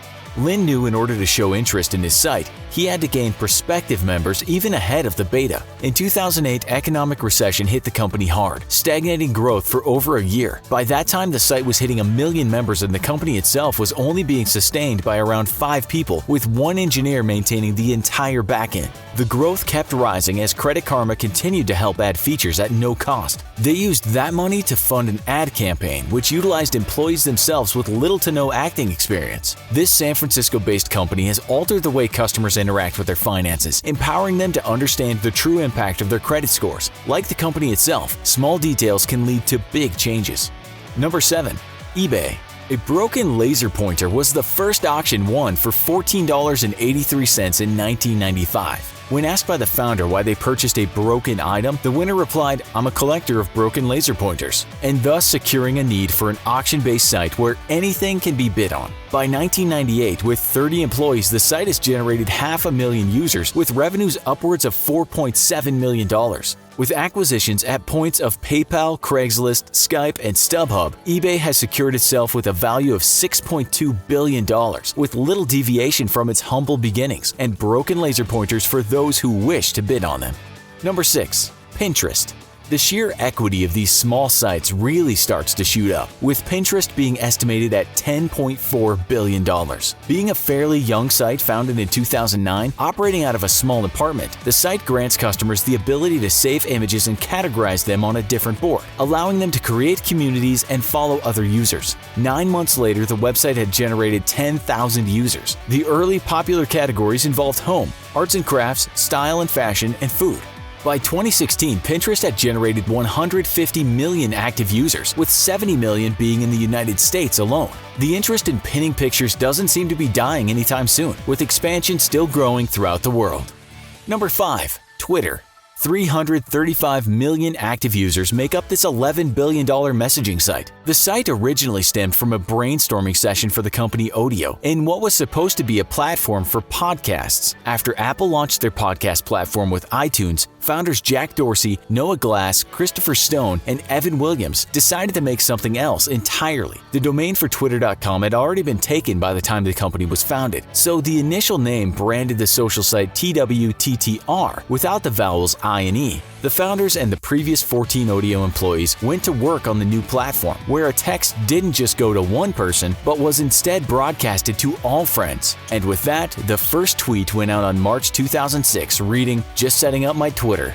Later, the name was properly changed to Twitter from the rightful definition of a short burst of inconsequential information, as well as the chirping sounds a bird makes. Now, one of the largest social media apps, popularizing the hashtag, it's difficult to find a person who hasn't sent out a tweet or two in their lifetime. Number 4.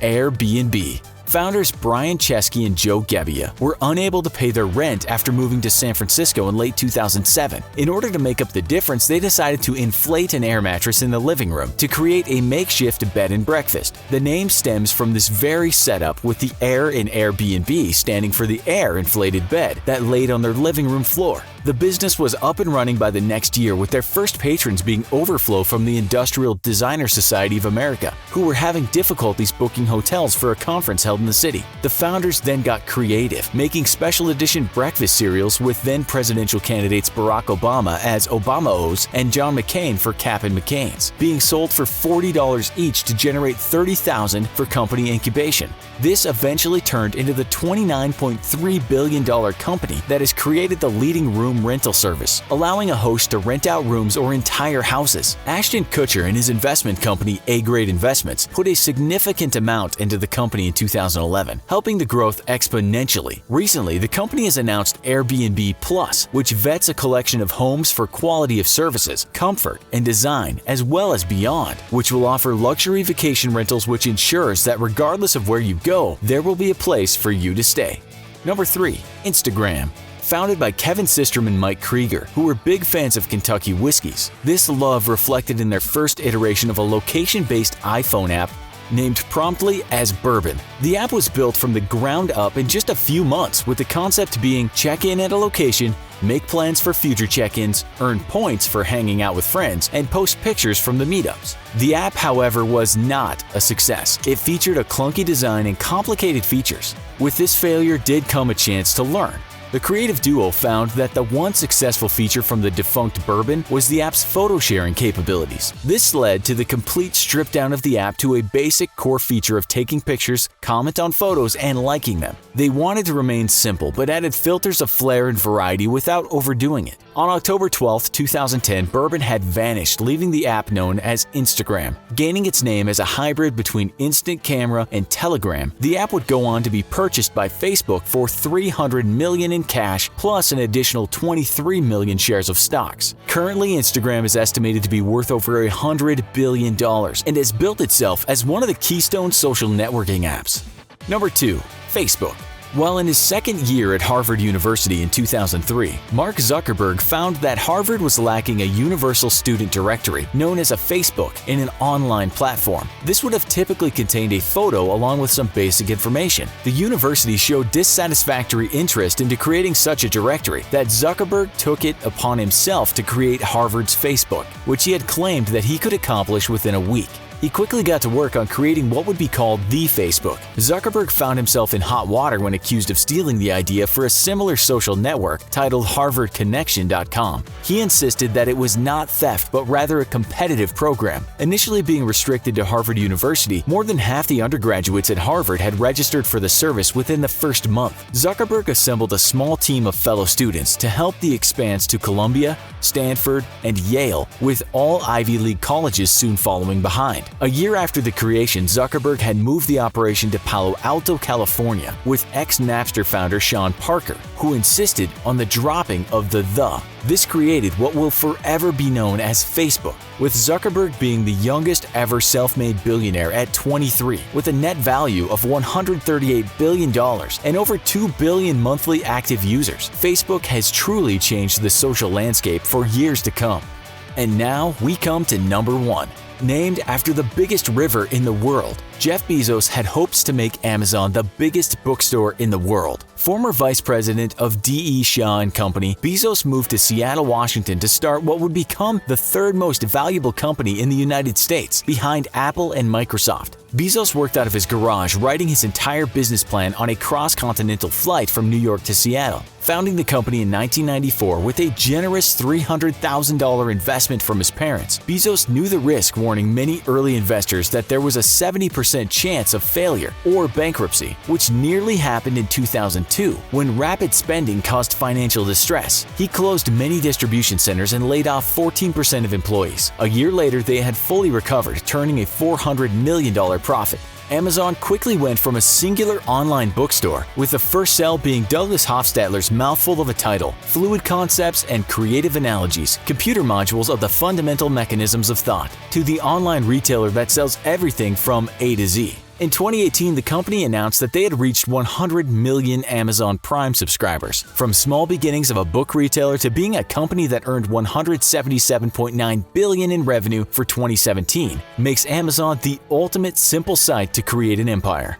It doesn't take much for a simple idea to be turned into a multi-billion-dollar idea. It appears most companies truly thrive from filling a unique niche that was otherwise not as available. From coupons to picture boards to a social media juggernaut, it's unpredictable what companies will be the next billion-dollar site. Microsoft is a multinational tech company that's been around since 1975, remaining in business for 4.5 decades and becoming a household name in the process. Since its inception, the company has become one of the most successful consumer technology and software providers the world has ever known. Today, we're going to be taking a look at Bill Gates, the face of and brains behind the tech juggernaut.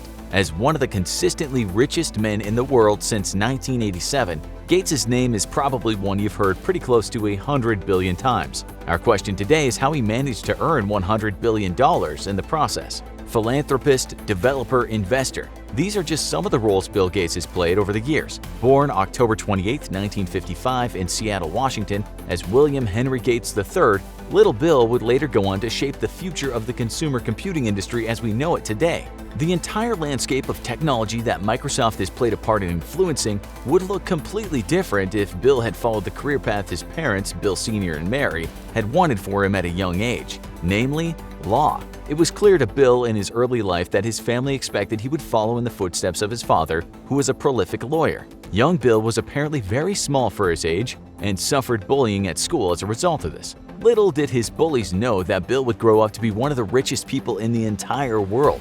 He also spent a lot of time reading, so much so that his parents had to ban him from doing so at the dinner table. Lucky for them and everyone who owns a PC or an Xbox right now, Bill was always persistent. Bill's first steps to becoming the world-renowned tech developer and multi-billionaire he is today began when he created his very first software program at 13 years old. Was it a world-changing, revolutionary piece of software that's still used to this day? Not quite. It was a program that allowed someone to play tic-tac-toe against a computer. But big things from little acorns grow, and before long, Bill was on his way to the world of computer programming. Bill and a group of fellow students, including his lifelong friend and Microsoft co-founder Paul Allen, spent as much time as they could around computers. Bear in mind, this was the late 60s, and at the time, computers weren't as widely available as they are today.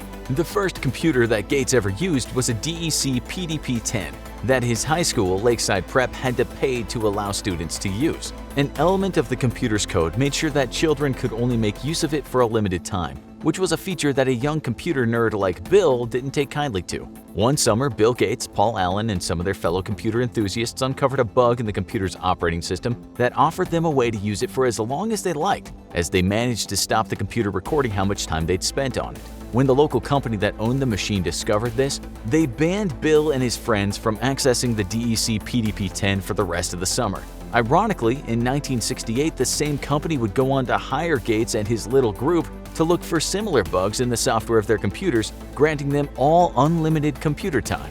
In a sense, they were among the world's first white hat hackers. Along with Paul Allen and his other friends, Bill Gates formed the Lakeside Programmers Group as a way of finding practical, real-world applications for their impressive computer skills. When their previous employers, the Computer Center Corporation, shut down in 1970, Bill and his team started working on the University of Washington's computers in their free time. It was later that same year that Gates and Allen, in a sign of things to come, went on to start their very first company together. The pair developed Trafodata, a company that sold a computer program designed to count and measure the flow of traffic to local governments. A few years later, in 1973, Bill began studying pre-law at Harvard University, joined again by Paul Allen. The pair would spend countless hours in the university's computer center talking about the possibility of starting their own firm together, specializing in software development. Their shared dream was about to become a reality.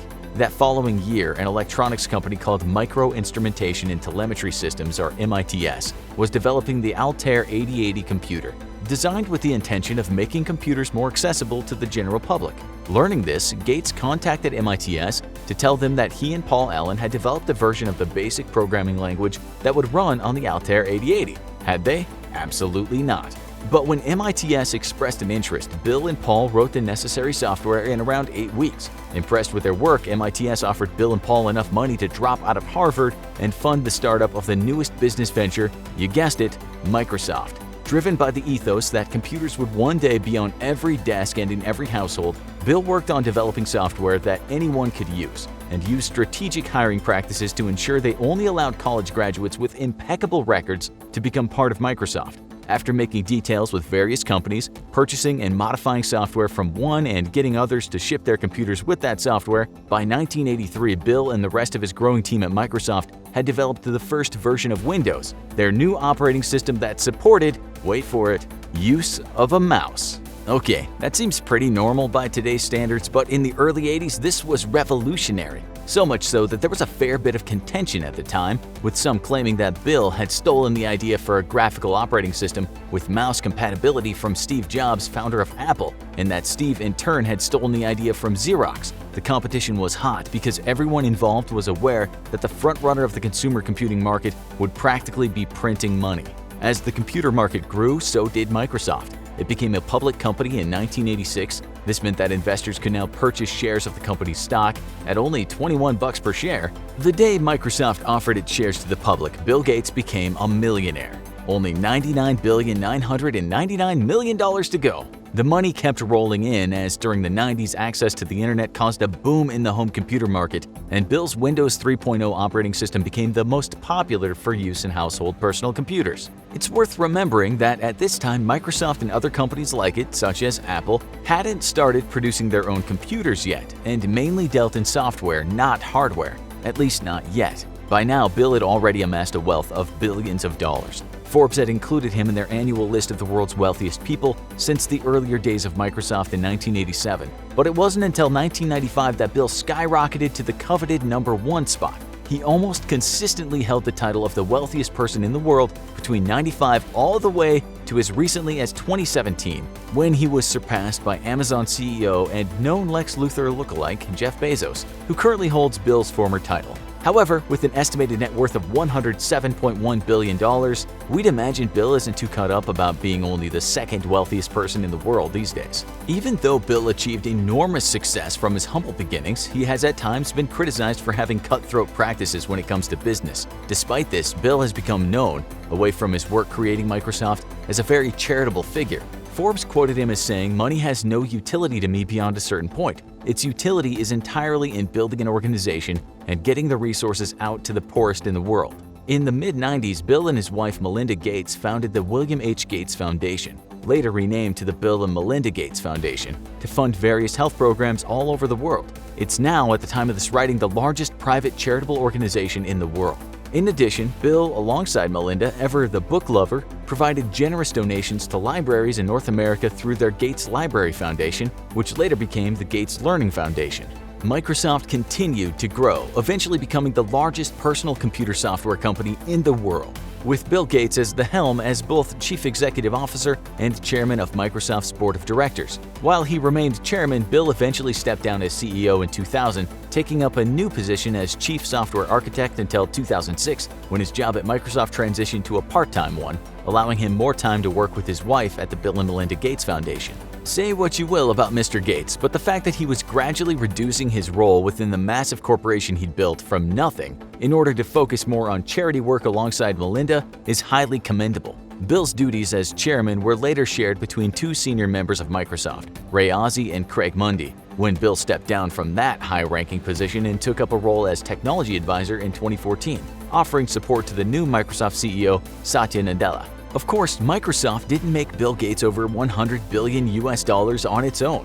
There are a huge number of small companies owned and run by Microsoft Corporation, all providing various different technological products and services that help generate massive amounts of income for Microsoft and Bill himself as a result. While it would take a much longer video to list every single one of the products and services Microsoft has released or been involved in creating, here are just a few examples of some that bring Bill the big bucks. For starters, as well as their numerous modernized versions of the Microsoft Windows operating system that they've produced since that first version back in 1983.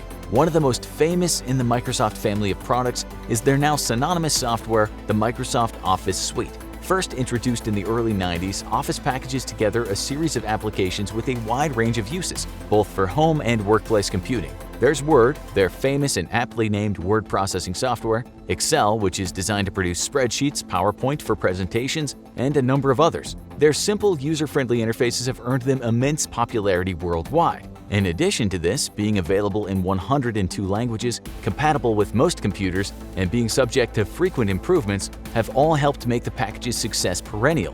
Even today, Office retains its status as a cash cow for the company, contributing directly to Microsoft's $36.9 billion in revenue in 2020 alone. If you're a prolific gamer, there's also a high chance you own or have owned some variation of the Xbox. At present, around 28% of all games currently in development around the world are created to be playable on the Xbox One, the current version of the console. The first iteration was released 19 years ago in 2001 to meteoric success. Today, there are over 59 million users active on Microsoft's Xbox Live online gaming network. That's enough to fill the biggest football stadium in the US, Michigan Stadium, over 548 times over. First introduced in a market that was at the time dominated by Nintendo and Sony's PlayStation, sales of every version of the Xbox released by Microsoft have hit the multi-millions. The original Xbox sold 24 million consoles. Its successor, the Xbox 360, sold over triple that figure. Between its release in 2005 to the end of its lifespan in 2017, Microsoft sold over 85 million units of the 360. On top of that, they've sold 39.5 million Xbox One since introduced in 2013. If we put all those figures together at its original retail price, the Xbox made almost $7.2 billion. The 360 brought home a whopping $25.4 billion, and at present the Xbox One has raked in around $20 billion USD. That means all three Xboxes have brought Microsoft and Bill Gates a grand total of $52.6 billion in the past 19 years on the physical console revenue alone. Because Bill Gates is anything but a one-trick pony. In conclusion, Gates has managed to take Microsoft from its humble beginnings back in 1975 to the massive multinational corporation we know today, and through a number of vastly profitable endeavors, it's brought him obscene wealth. At the same time, Bill's money has never caused him to sacrifice his generosity, still to this day spending vast sums of money on charitable causes. So you might ask, how did Bill Gates make $100 billion? In the simplest sense, he did what he loved and he did it brilliantly.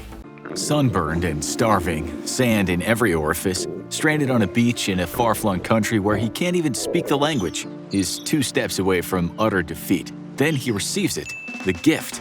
This homeless high school dropout is going to become a billionaire. Born to a Colombian mother and a Swedish father, the young Andres Pira understood what it felt like to live in 2 worlds. The family moved from Colombia to Stockholm when he was just a young boy.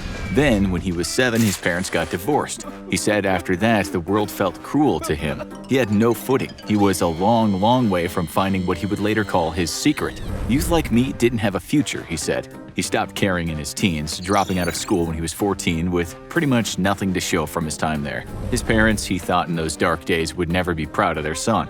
One of the last things the school ever said to them was, "Your child has stunk out the classrooms after hiding rotten fish in the air vents." He was that kind of kid, and one that took to drinking, as the saying goes, like a fish. Andres was like many other kids lost in the world, perhaps similar to some of you younger folks watching the show right now. With no sense of direction, he decided being destructive was the best way to go. One day when he was 18, this culminated with him waking up after a booze binge at the side of an abandoned building. His body was cut and bruised. Broken glass lay all around him. He had no idea what had happened, later saying he felt as though he was dead inside. He was a tough kid, a fighter, but when his mother saw the state he was in, he said her look of disappointment hurt much more than any smack to the face ever did. Little did he know he was about to throw gasoline on the already raging fire. In the early 2000s, he managed to find work selling SIM cards at a telemarketing company, but then he got fired for not showing up one day. The shame just piled up, as did the bills, as did the amount of drinking he was doing. Without money, without a job, without an education, he felt absolutely hopeless. In his mind, and his parents' minds for that matter, he was destined for the trash heap of life. In dreams, he saw himself swimming closer and closer toward a giant plug hole. He saw poverty, addiction, violence, prison, and an early death. Then something happened that changed everything. His grandfather passed away. Andres was stricken with grief. Many a time this guy had taken Andres to the side and tried to give him some words of wisdom. He never really listened, but now, with a $2,000 inheritance, he thought he had to do something with his life out of respect for the old man. The first thing was to escape. He knew he had to get to a different track. So he did what many young folks have done and bought a plane ticket to a distant country. Perhaps, he thought, if he could just get away from all the things that kept bringing him down, he might discover he isn't such a failure after all. He bought a one-way ticket to Thailand, destination Phuket, that sweet little spot in the world which people visit and never want to return from. The number of foreigners who felt this way must be in the millions, but Thailand has been the wreck of many a young man. Paradise can soon turn into hell in a country without any kind of safety net. But Andres, then 20, told his mom he wasn't coming back. She just looked at him and said, "Follow your heart, kid. Do whatever you think is right." He was determined to make something of himself in Thailand. But with barely over $100 in his pocket, he didn't have much time to find a way to make money. Just buying the bus ticket from Bangkok to the beaches was almost enough to bankrupt him. In Phuket, after traipsing on the streets and asking anyone he met where he could find work, he got a job handing out flyers for a hotel. Not only was working without a permit illegal, but the job only paid about $100 a month. That was far less than the lowest paid locals or migrant laborers got. It was barely enough to pay for a rotten room and buy himself a noodle soup every day just to have the energy to walk around. But when he could, he took advantage of well-off vacationers who were only too happy to share in their bottle of the dreaded Sangsom Thai rum. This stuff has been the downfall of many a man, and it was partly the reason why Andres ended up not being able to pay his rent. He was thrown out of his hovel and had no place to go. The vacationers now not wanting any part of a man who couldn't even afford to have a decent wash. He was lost in paradise, down and out. But how could he tell his parents what had happened? He couldn't do that to them. He slept on the beach at night and woke up before sunrise so no one would know he was homeless. Had the Thai cops ever found him, he would have likely been sent to one of Thailand's notorious immigration jails. Hell on earth for most people that have been unlucky enough to stay in one. There wasn't much time. He had to somehow find a way out. This future mega millionaire wrote to a friend in Sweden asking for cash. That friend, knowing the destruction Andres had already caused, sent the letter back with a total of 0 cents in it. But it came with some words of advice. Those were, "I won't give you any money, but I'll give you a book that might help." That book was called The Secret, written by Rhonda Byrne.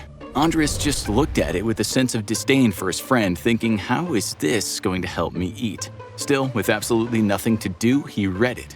He later called it the best gift I've ever received in my entire life. He read things like, there's no such thing as a hopeless situation. Every single circumstance of your life can change. He read about the law of attraction. It told him to not think for a minute you're just a product of the past. You can change. You can become what you want to be with the power of positive thinking. Gradually, people will feel this positivity emanating from you, and they'll want to be close to you, perhaps even reward you. He sat on the sand, his stomach churning with hunger pangs, and read, when you want to attract something in your life, make sure your actions don't contradict your desires. Think about what you've asked for, and make sure that your actions are mirroring what you expect to receive. Part of him thought he wasn't going to fall for some self-help garbage written by someone exploiting people's fears and making a ton of cash from it. But then again, he was homeless in a country where he couldn't even speak the language. The law of attraction is not scientific, although its proponents will tell you that it works. Andres will tell you that it works. It's because something happened on the beach that day, something that changed inside of him. He said to himself, the only difference between rich and poor is the mindset.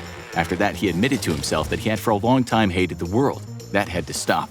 The American writer Malcolm Gladwell might not totally agree with wealth being gained only from mindset. He'd say you also need a bit of luck, too, as well as a lot of drive. Andres had some luck when he went to a real estate developer in Phuket and asked for a job. He got it because he later said he'd visualized getting it. Strange as it sounds, just a few days before that, he sat on the beach visualizing a cup of coffee. He thought it was a stupid thing to do, but what the hell? He later said in an interview some guy came up to him on the beach and handed him a cup of coffee saying, thought you could use a coffee because you look tired.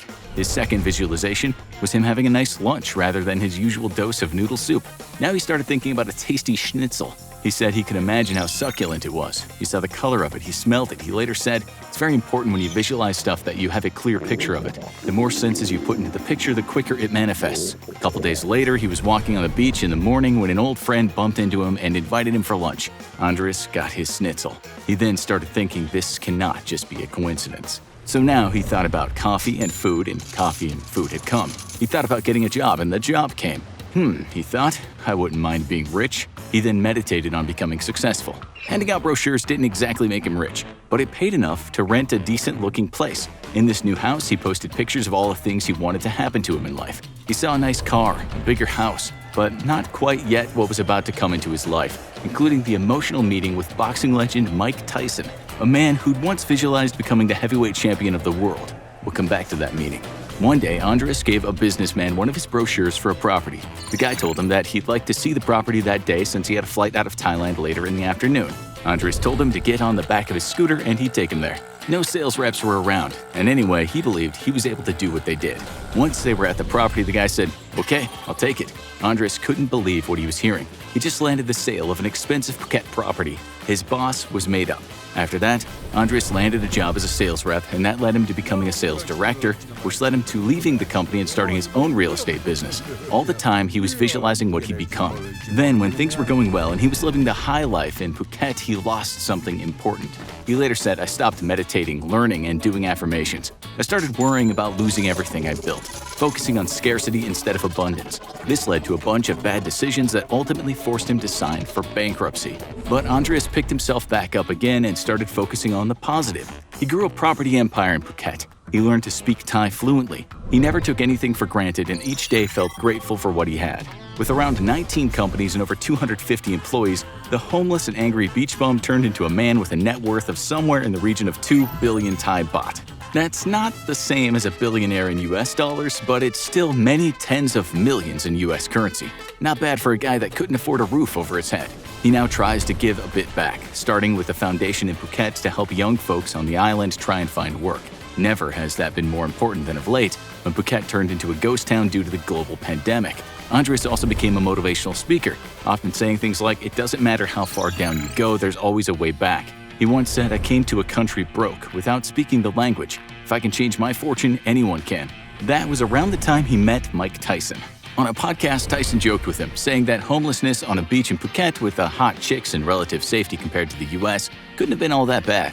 On a serious note, Andres said, Mike became the champion so early because he could see already that he was the champion before it happened. Everything starts in the mind.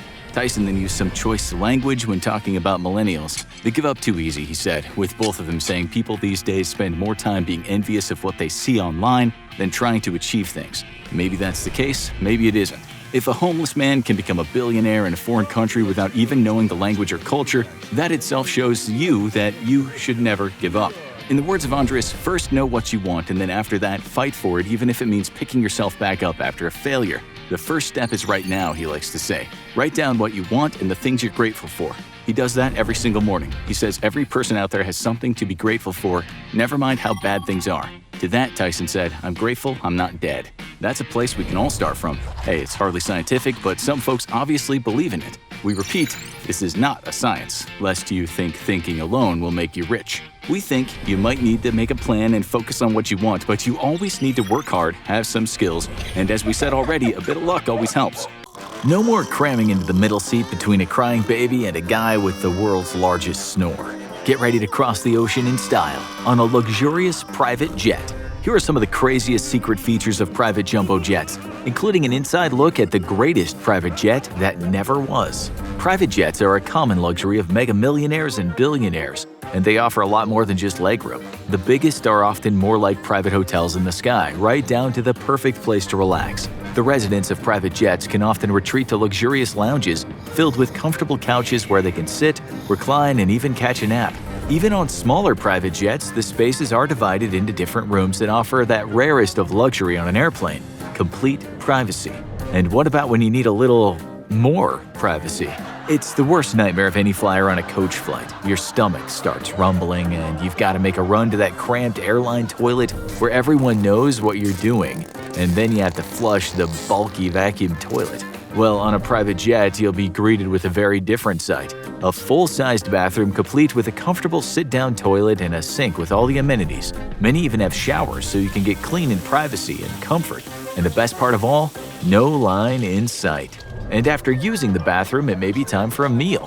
What's up with airplane food, right? In most cases, you'll be lucky to get half a can of soda and a pack of dry pretzels. On a longer flight, maybe you can order a sandwich. If you're lucky, it's not extra. But on a private jet, it's a world of difference. Many of the biggest private jets come with a fully equipped kitchen, turning out gourmet meals whenever their elite passenger wants something to eat. They're also likely to have a fridge containing all the passengers' personal favorite snacks. And some frequent travelers can even employ a full-time private chef for their plane. And eating all that food is a different world too. If you're lucky enough to get something to eat on a coach flight, you're just about to tuck into it, and then a guy in front of you reclines and it goes flying. Not on a private jet, where eating on a plane looks a lot like eating at home. If you have a luxury dining room in your home, it doesn't matter if you're thousands of feet in the air. There's nothing stopping you and your fellow flyers from dining out in what looks more like a Michelin star restaurant, except that you're the only guests that night. And after a long day and a filling meal, there's only one place you want to go. Sleeping on an airplane? Good luck with that in most circumstances. At most, you'll be able to recline and get some fitful sleep if there's no turbulence. But private jets have all the comforts of home, and that includes bedrooms. While flat beds are possible in first or business class on planes, they're usually not that roomy or comfortable. In a private jet, you'll be able to curl up in a king-sized bed that's just as fluffy and comfortable as the one you'll sleep in at a high-end hotel. You might even find that mint on your pillow if you've arranged it. And you'll need that rest, because it's not all pleasure on a private jet, it's business. The people who fly on private jets are often high-powered executives, diplomats, and politicians, and the world doesn't just go on hold because you're flying. Turning off the cell phone for the duration of the flight, like in commercial, isn't an option. So private jets are fully equipped with Wi-Fi and video systems, so teleconferencing is possible. And if you got several of your business partners on board, why not retreat to a fully equipped conference room to hash out things in person during the flight? And that's not the only use for technology on a private jet. No need to pick up that new James Patterson mystery or watch whatever movie's playing on the screen. You can have whatever entertainment you want on your private jet. That's because many of them come equipped with home theaters complete with surround sound and state-of-the-art visuals. They'll be equipped with internet access and DVD or Blu-ray capability, so you can stream whatever you want or bring entertainment from home.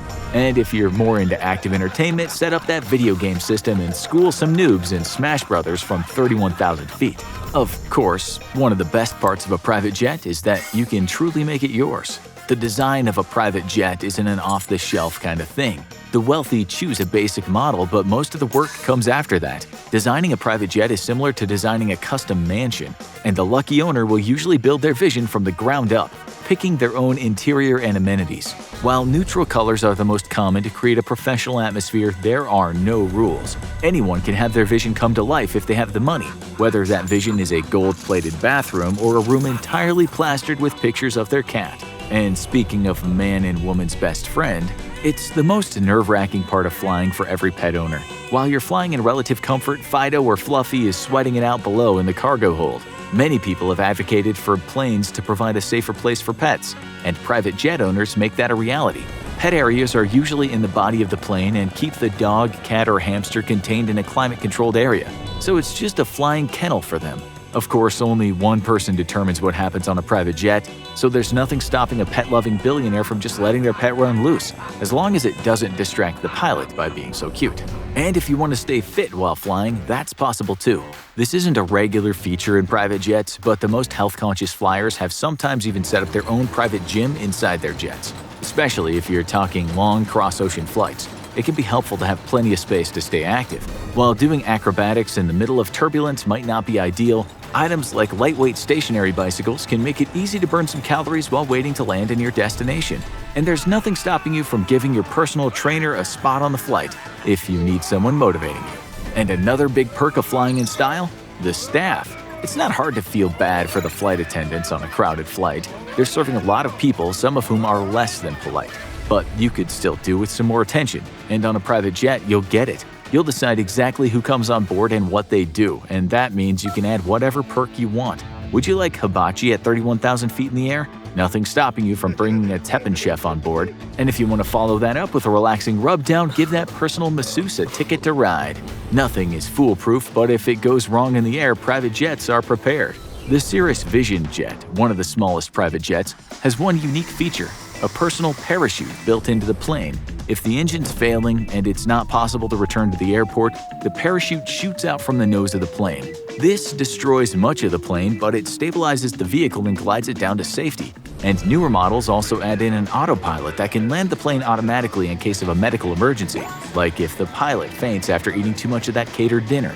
But some billionaires have taken luxury in the air to the next level. It was the 2000s, and Prince Al-Walid bin Tal Assad had big plans. The Saudi prince loved luxury planes and already had two and a high-end yacht. But his next plane would be his biggest yet, a massive Airbus A380, customized to be one of the biggest and most impressive private planes in the world, and packing amenities that would put most private jets to shame.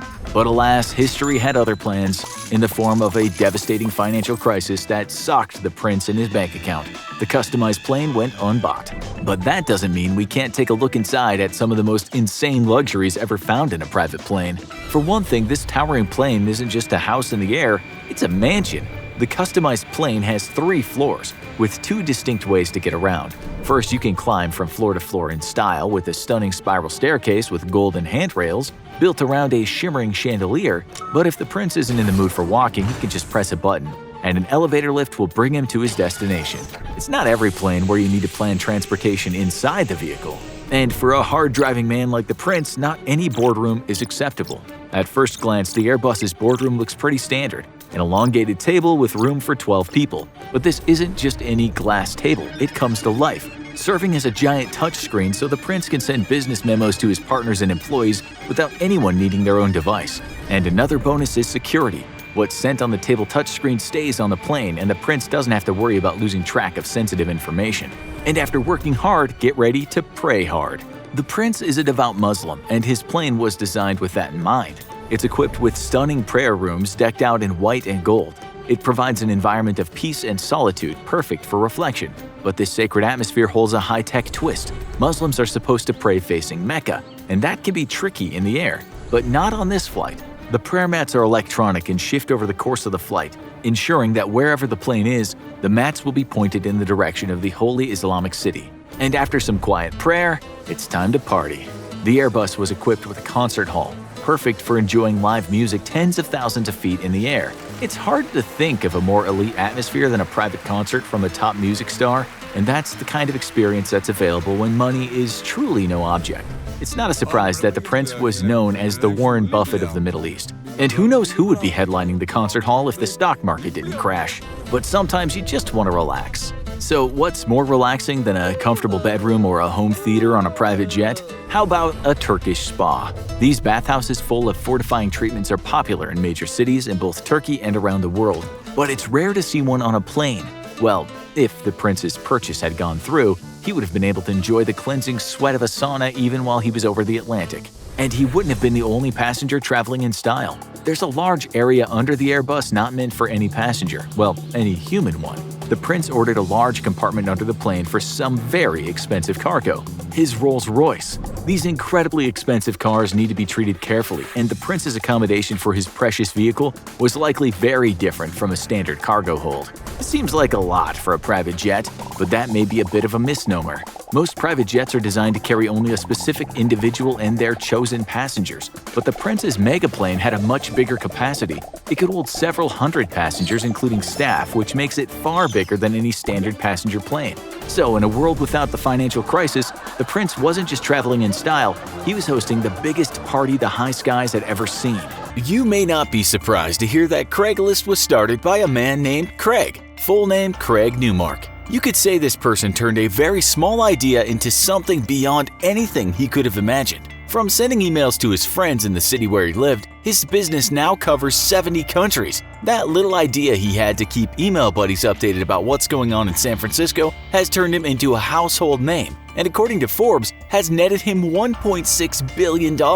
But how exactly did this happen? According to Forbes, after losing his job, Newmark wanted to give something back to the community. He had a bit of cash from his severance pay, and so wasn't in any rush to get himself re-employed. Instead, he decided to create an email list from his contacts and list a bunch of art and technology events that were coming up in San Francisco. He sent that first email on March 1st, 1995. He was aged 43. In an interview with Inc.com, he was asked how many people that first email went to. His answer was 10 or 12. Newmark was already tech-savvy, having worked at IBM as a developer for 17 years. He understood very well how the internet could quickly connect people, but still, sending out details of events to friends didn't seem at the time something that might make someone incredibly rich. But it was popular, and Newmark saw a niche. People liked being informed about what was happening, and the internet was far more convenient than listing and looking at events in newspapers. A year later, he took his idea online as a website and added more categories than art and tech events. Craigslist as we know it was born, but much smaller than today, of course.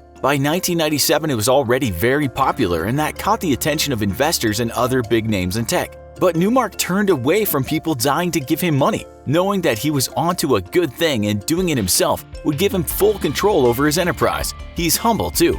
"Don't give me too much credit," he said in a 2016 interview. He said it was just a simple idea, and indeed, all he wanted to do was give something to the community. It just turned out that the community really liked being informed about what was going on. He also said he spent time listening to people about what information they wanted to see first in the email and then on the site. Another important thing he said was creating something without bells and whistles. Just give the community the information and be done with it. In his own words, he said, "The idea is that people oftentimes do not want the fancy stuff. They want to get something done and get on with their lives." He was right, too. Craigslist was basic and people were happy with it just the way it was. It became a hit with people looking for jobs, especially in a city where tech-related positions were aplenty and people needed a place to look for them. By 2000, he really knew he was onto something big, and he quit the freelance programming work he'd been doing and got a team of 9 together to work on Craigslist from his apartment in the city. One of those people was Jim Buckmaster. Hired as Chief Technical Officer, he would later become Chief Executive Officer and still is today. This man helped transform the site, making it not just San Francisco-based, but covering cities all around the USA. He also added a search feature, ways people could add their own posts, a flagging feature, forums, and the very popular personals part of the site. It can't be understated how Buckmaster had a massive impact on the popularity of Craigslist. But Newmark's vision and humble way of doing business was always pushing the site along. If you go to the actual Craigslist website and look at how quickly it expanded, it's nothing short of amazing. The site basically took the USA by storm. Then starting in 2001, it crept into Canada, and then in 2004 made the trip to England, Ireland, and Australia. It just had to happen. It was what the people wanted. The downside was that a lot of smaller traditional newspapers were negatively affected by this meteoric rise, as they relied heavily on classified advertising as a source of income.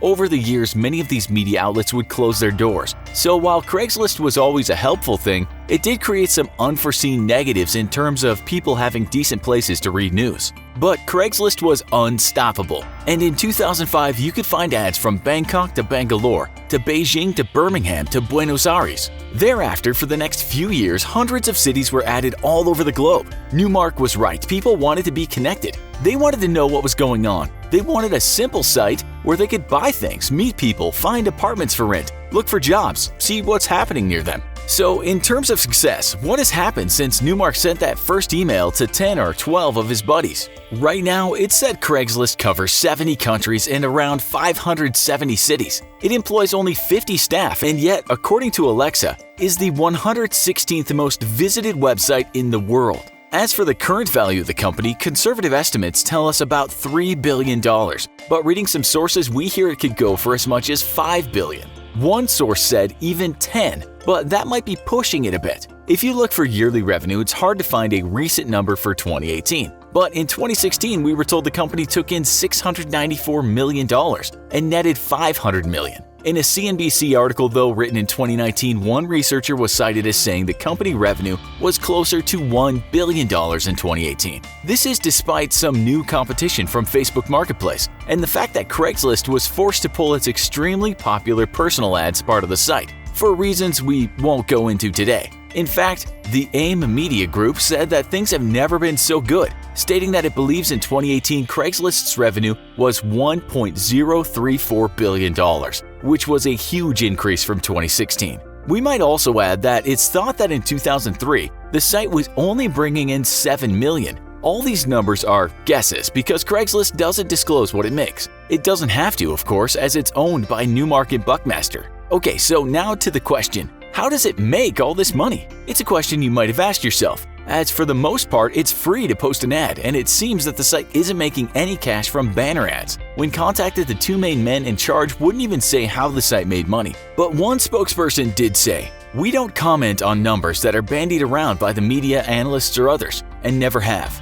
Okay, so how exactly is this cash cow getting milked? First of all, this is no ordinary business. In fact, people have often thought it operated for free. It doesn't, but we can say for sure the owners aren't greedy and could have potentially made many, many more millions. But as it stands, a lot of the money comes from charging for job postings only in the USA. There are other paid categories too, such as renting properties in certain areas, ticket sales, cars posted for sale by dealers, and even a section for massage that charges. Forbes tells us these paid-for posts can cost anything from $7 to $75. A former employee of Craigslist said in the same article that money was rolling in from these ads. Back in the day in San Francisco, as much as $40,000 every day just for ads for renting apartments. One group tells us that these days it's about $305 million that's made from job postings alone. It's just these small markets where Craigslist makes all its money. And the amazing thing is there are very few overheads. Only 50 staff have to be paid. Servers must be paid for, office space and equipment, some legal bills, perhaps beer and sandwiches at the annual Craigslist Christmas Bash, but there isn't much else. One could argue that Craig Newmark, with his simple-minded stubbornness and refusal to innovate, made himself billions, said one expert. Nonetheless, he's said to live a modest life, still contributes to various charities, and has started to put money back into journalism, something he has disrupted. This self-described full-on nerd has said in interviews he still believes in doing some good in society. It's just doing good has been good to him too. He's helped empower people to vote, worked to improve women's rights, helped veterans, and donated money all over the place. When he's not having meetings and doing work stuff, he said he enjoys listening to podcasts and reading fiction, as well as watching TV with his wife. By monetizing Craigslist the way I did in 1999, I probably gave away already 90% or more of my potential net worth, he said in another interview. He added the rationale is that if you're a small businessman trying to put food on the table, I'd like you to keep the $100 or whatever for a classified rather than me taking it and maybe giving back someday maybe a buck.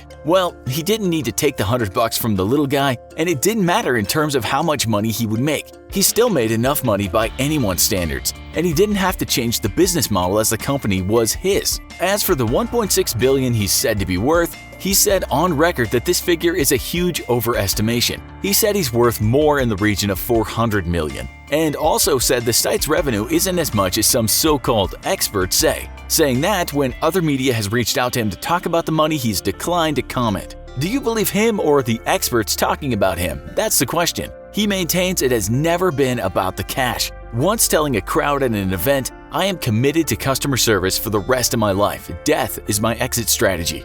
If you were out and about in Miami Beach, Florida, and you happened to encounter an older man in a red fedora wearing a pair of wire-rimmed glasses, you probably wouldn't think too much about him as soon as he was out of sight. You'd never guess that unassuming man was worth billions of dollars and that he started out as a simple optometrist. But how does an eye doctor with no family money become a billionaire? Meet Herbert Wertheim, the greatest inventor you've never heard of. Wertheim's parents were Jewish immigrants who fled Nazi Germany and settled in Philadelphia. There, Wertheim was born in 1939 at the tail end of the Great Depression.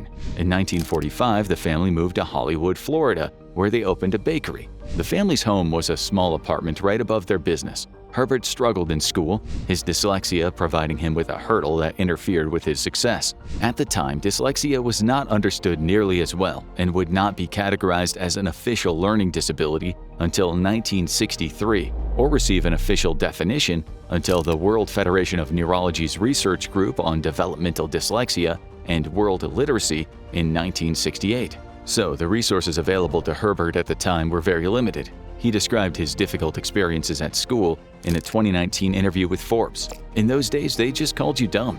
I would sit in the corner, sometimes with a dunce cap on.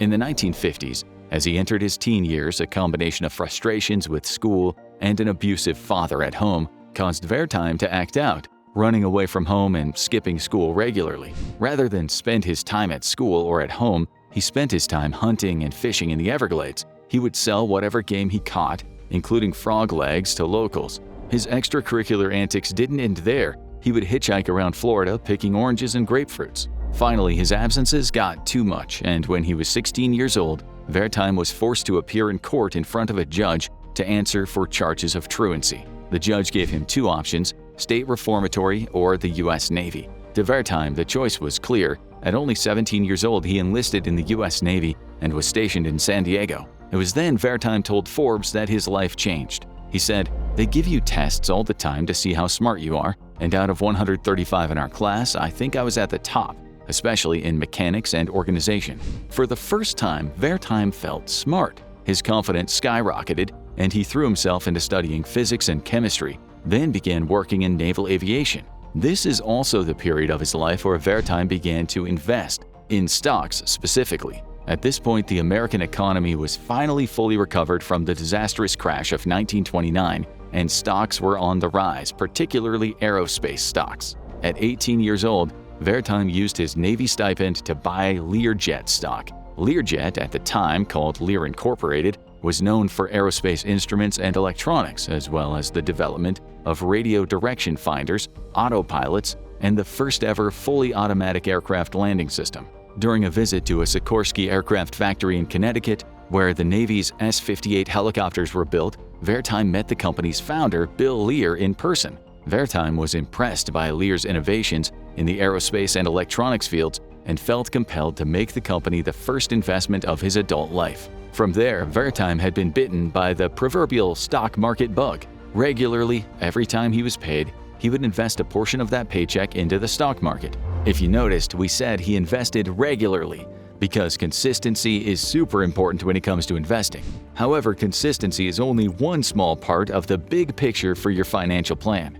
Luckily for you, Facet is here to help with all of your financial planning needs, including investment management, saving you from the potential headache that can come along with the trial and error of DIY investing.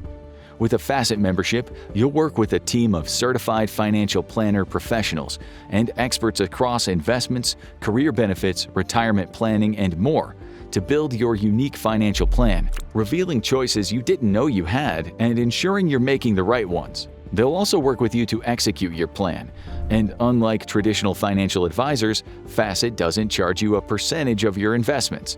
And there are no minimum assets required to invest with them. Their flat-fee membership means when you make more on your investments, you keep more.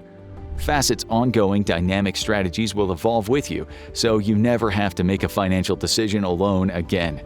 Head to facet.com/infographics for their limited time offer. And while you're there, check out their financial wellness quiz. It takes less than 5 minutes and will unlock insights into what you're doing right and what could still be better when it comes to your money. And now let's hear more about how Vertime cracked the investing code before Facet was around to help. After the Navy, Vertime maintained his industrious spirit. He traveled door to door selling encyclopedias. From there, he attended Brevard Community College and studied engineering at the University of Florida. Though he was studying engineering there, he never received his degree. Instead, he found a new passion, the human eye. While taking his engineering classes, Vertime worked for a fledgling federal agency you may have heard of, NASA. At NASA, Vertime worked with a department dedicated to improving instrumentation for manned flights. There, he became fascinated by instruments optimized for vision, which led him to an interest in the study and the health of the eye itself. In 1963, he received the opportunity to formally study his new interest in the form of a scholarship to the Southern College of Optometry in Memphis. He took the chance, and after finishing his degree, he moved back to South Florida and opened an optometry practice. There, he served mostly working-class patients, some of whom could not pay their bills with money, and instead compensated the doctor with fresh fruit like mangoes and avocados.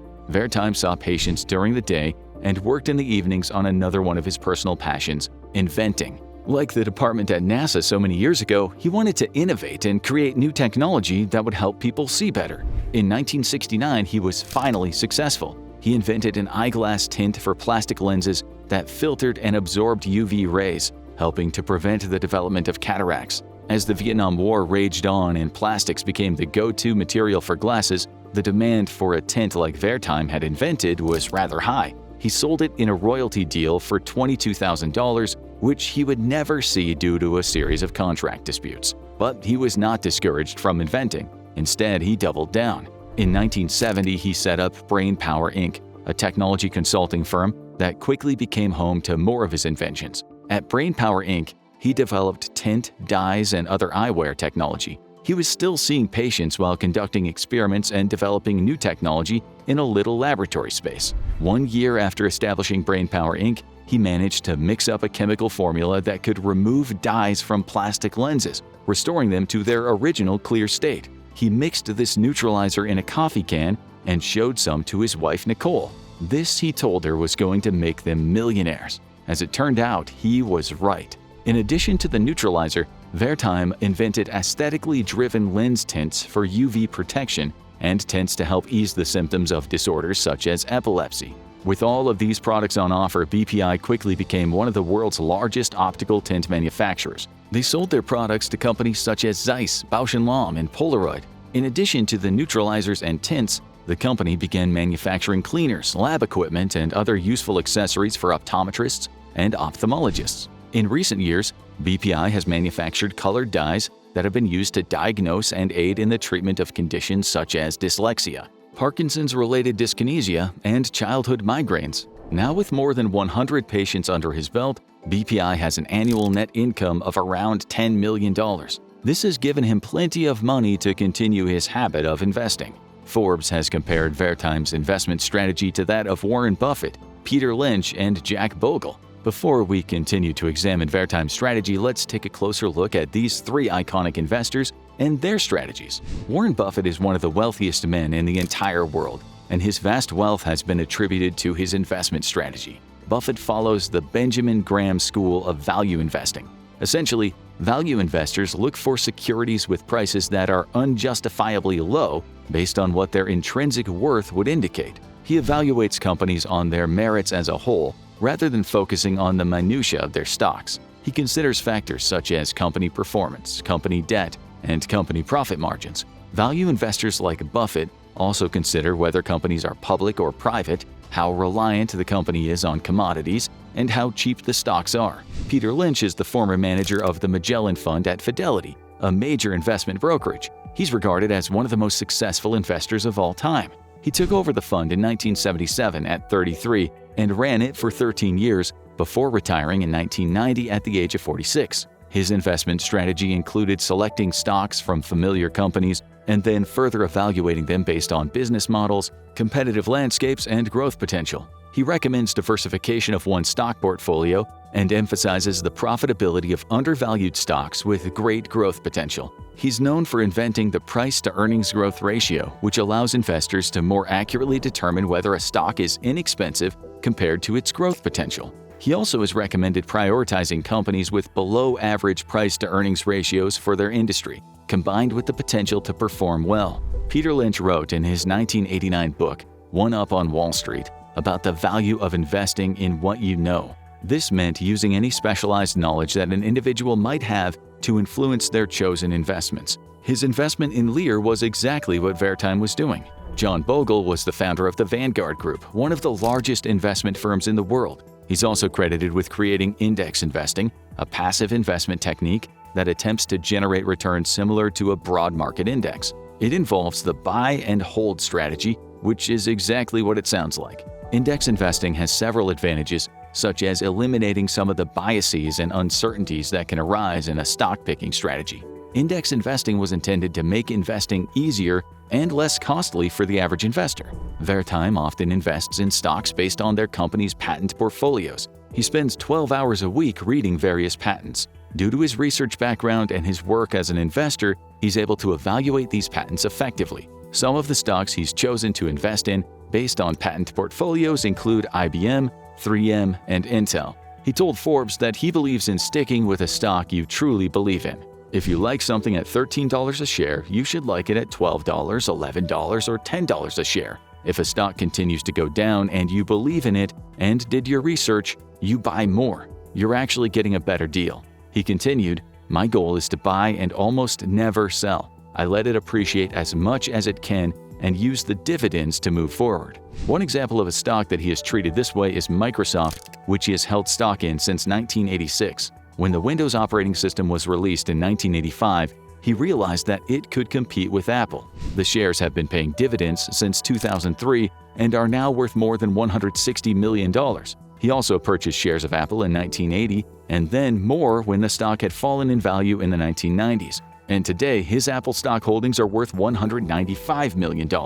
Of course, not every stock he has invested in has paid off in the same way. If a position reverses by 25%, he will usually sell the stock. For example, after he invested in BlackBerry, he watched it continue to drop and drop until he realized that it needed to be abandoned. When buying high-yielding stocks, he'll use leverage in a limited capacity. He told Forbes, "By using the dividends to offset margin interest, the government is helping you increase your portfolio value." BlackBerry's failure was not the only loss that Wertheim had encountered over the years. In 1982, Federal Reserve Chairman Paul Volcker raised the federal funds rate from 12 to 20%, and the market dipped by 20%. This was a reminder of the dangers of leverage, to the tune of $50 million. He also learned how to make losses work for him. "If I have a large loss in a stock I like," he told Forbes, "I will purchase more, usually twice to 3 times the original purchase, and wait the 30 days to sell the original position and book the tax loss." Another strategy Wertheim uses to find companies to invest in is looking for companies with strong management. One example is Heiko, an aerospace and electronics company based in Hollywood, Florida. Lawrence Mendelsohn was a real estate investor who worked to take over the failing Heiko. At the time, Heiko was making jet engine combustors, but after Mendelsohn took it over, it expanded its range of products to include additional replacement parts. In 1997, Germany's Lufthansa acquired a minority stake in the company, and its stocks rose in price 6-fold. Not only was Heiko now on the map, but they were one of the few FAA-approved airplane replacement parts manufacturers. Heiko continued to expand its range of products, and as air travel demand increased, its profits also increased. Today, Heiko stocks are $80, and Wertheim's original investment of $5 million has grown to a worth of over $800 million. Now in his 80s, Herbert Wertheim spends most of his spare time with his family, and frequently takes voyages on the World, the Earth's largest luxury residential ship that circumnavigates the globe regularly. He also continues to invest his money buying stock in BP's hydrogen fuel cells and General Electric. General Electric's patents are exciting to him, particularly those for 3D printing engine parts. Vertime was not only inspired by Buffett in terms of his investing strategy, he also signed the Bill Gates and Warren Buffett Giving Pledge and has committed to giving away at least half of his money, primarily to public education. When he signed the pledge, he wrote, "I would not have achieved the education and opportunities that I have had without the help of our public university education system." At Florida International University's main campus, the impact of his philanthropy can be seen plainly. There is the Herbert Vertime College of Medicine, the Nicole Vertime College of Nursing and Health Sciences, the Herbert and Nicole Vertime Performing Arts Center, and the Vertime Conservatory. He gave $50 million to FIU and pledged to donate to UC San Diego in order to help establish a school of public health there. In October 2022, he donated $100 million to the University of Florida Health's Scripps Institute, which was renamed the Herbert Vertime UF Scripps Institute for Biomedical Innovation and Technology. These university buildings contain state-of-the-art technology, such as laser imaging, which can help measure the retinal temperature of the eye. He's also been chairman of the Dr. Herbert and Nicole Vertime Family Foundation since 1977, which supports hundreds of educational, cultural, and healthcare organizations with donations and grants. For example, the foundation helped found the koala and Asian river otter projects at the Miami Metro Zoo, built the public radio station in Vail, Colorado, and funded a 5-year PBS contract for National Geographic. Not only is Herbert Vertime an example of how to invest one's money smartly, but he also exemplifies how to give back and use that wealth to make the world a better place. Not bad for an eye doctor from humble beginnings.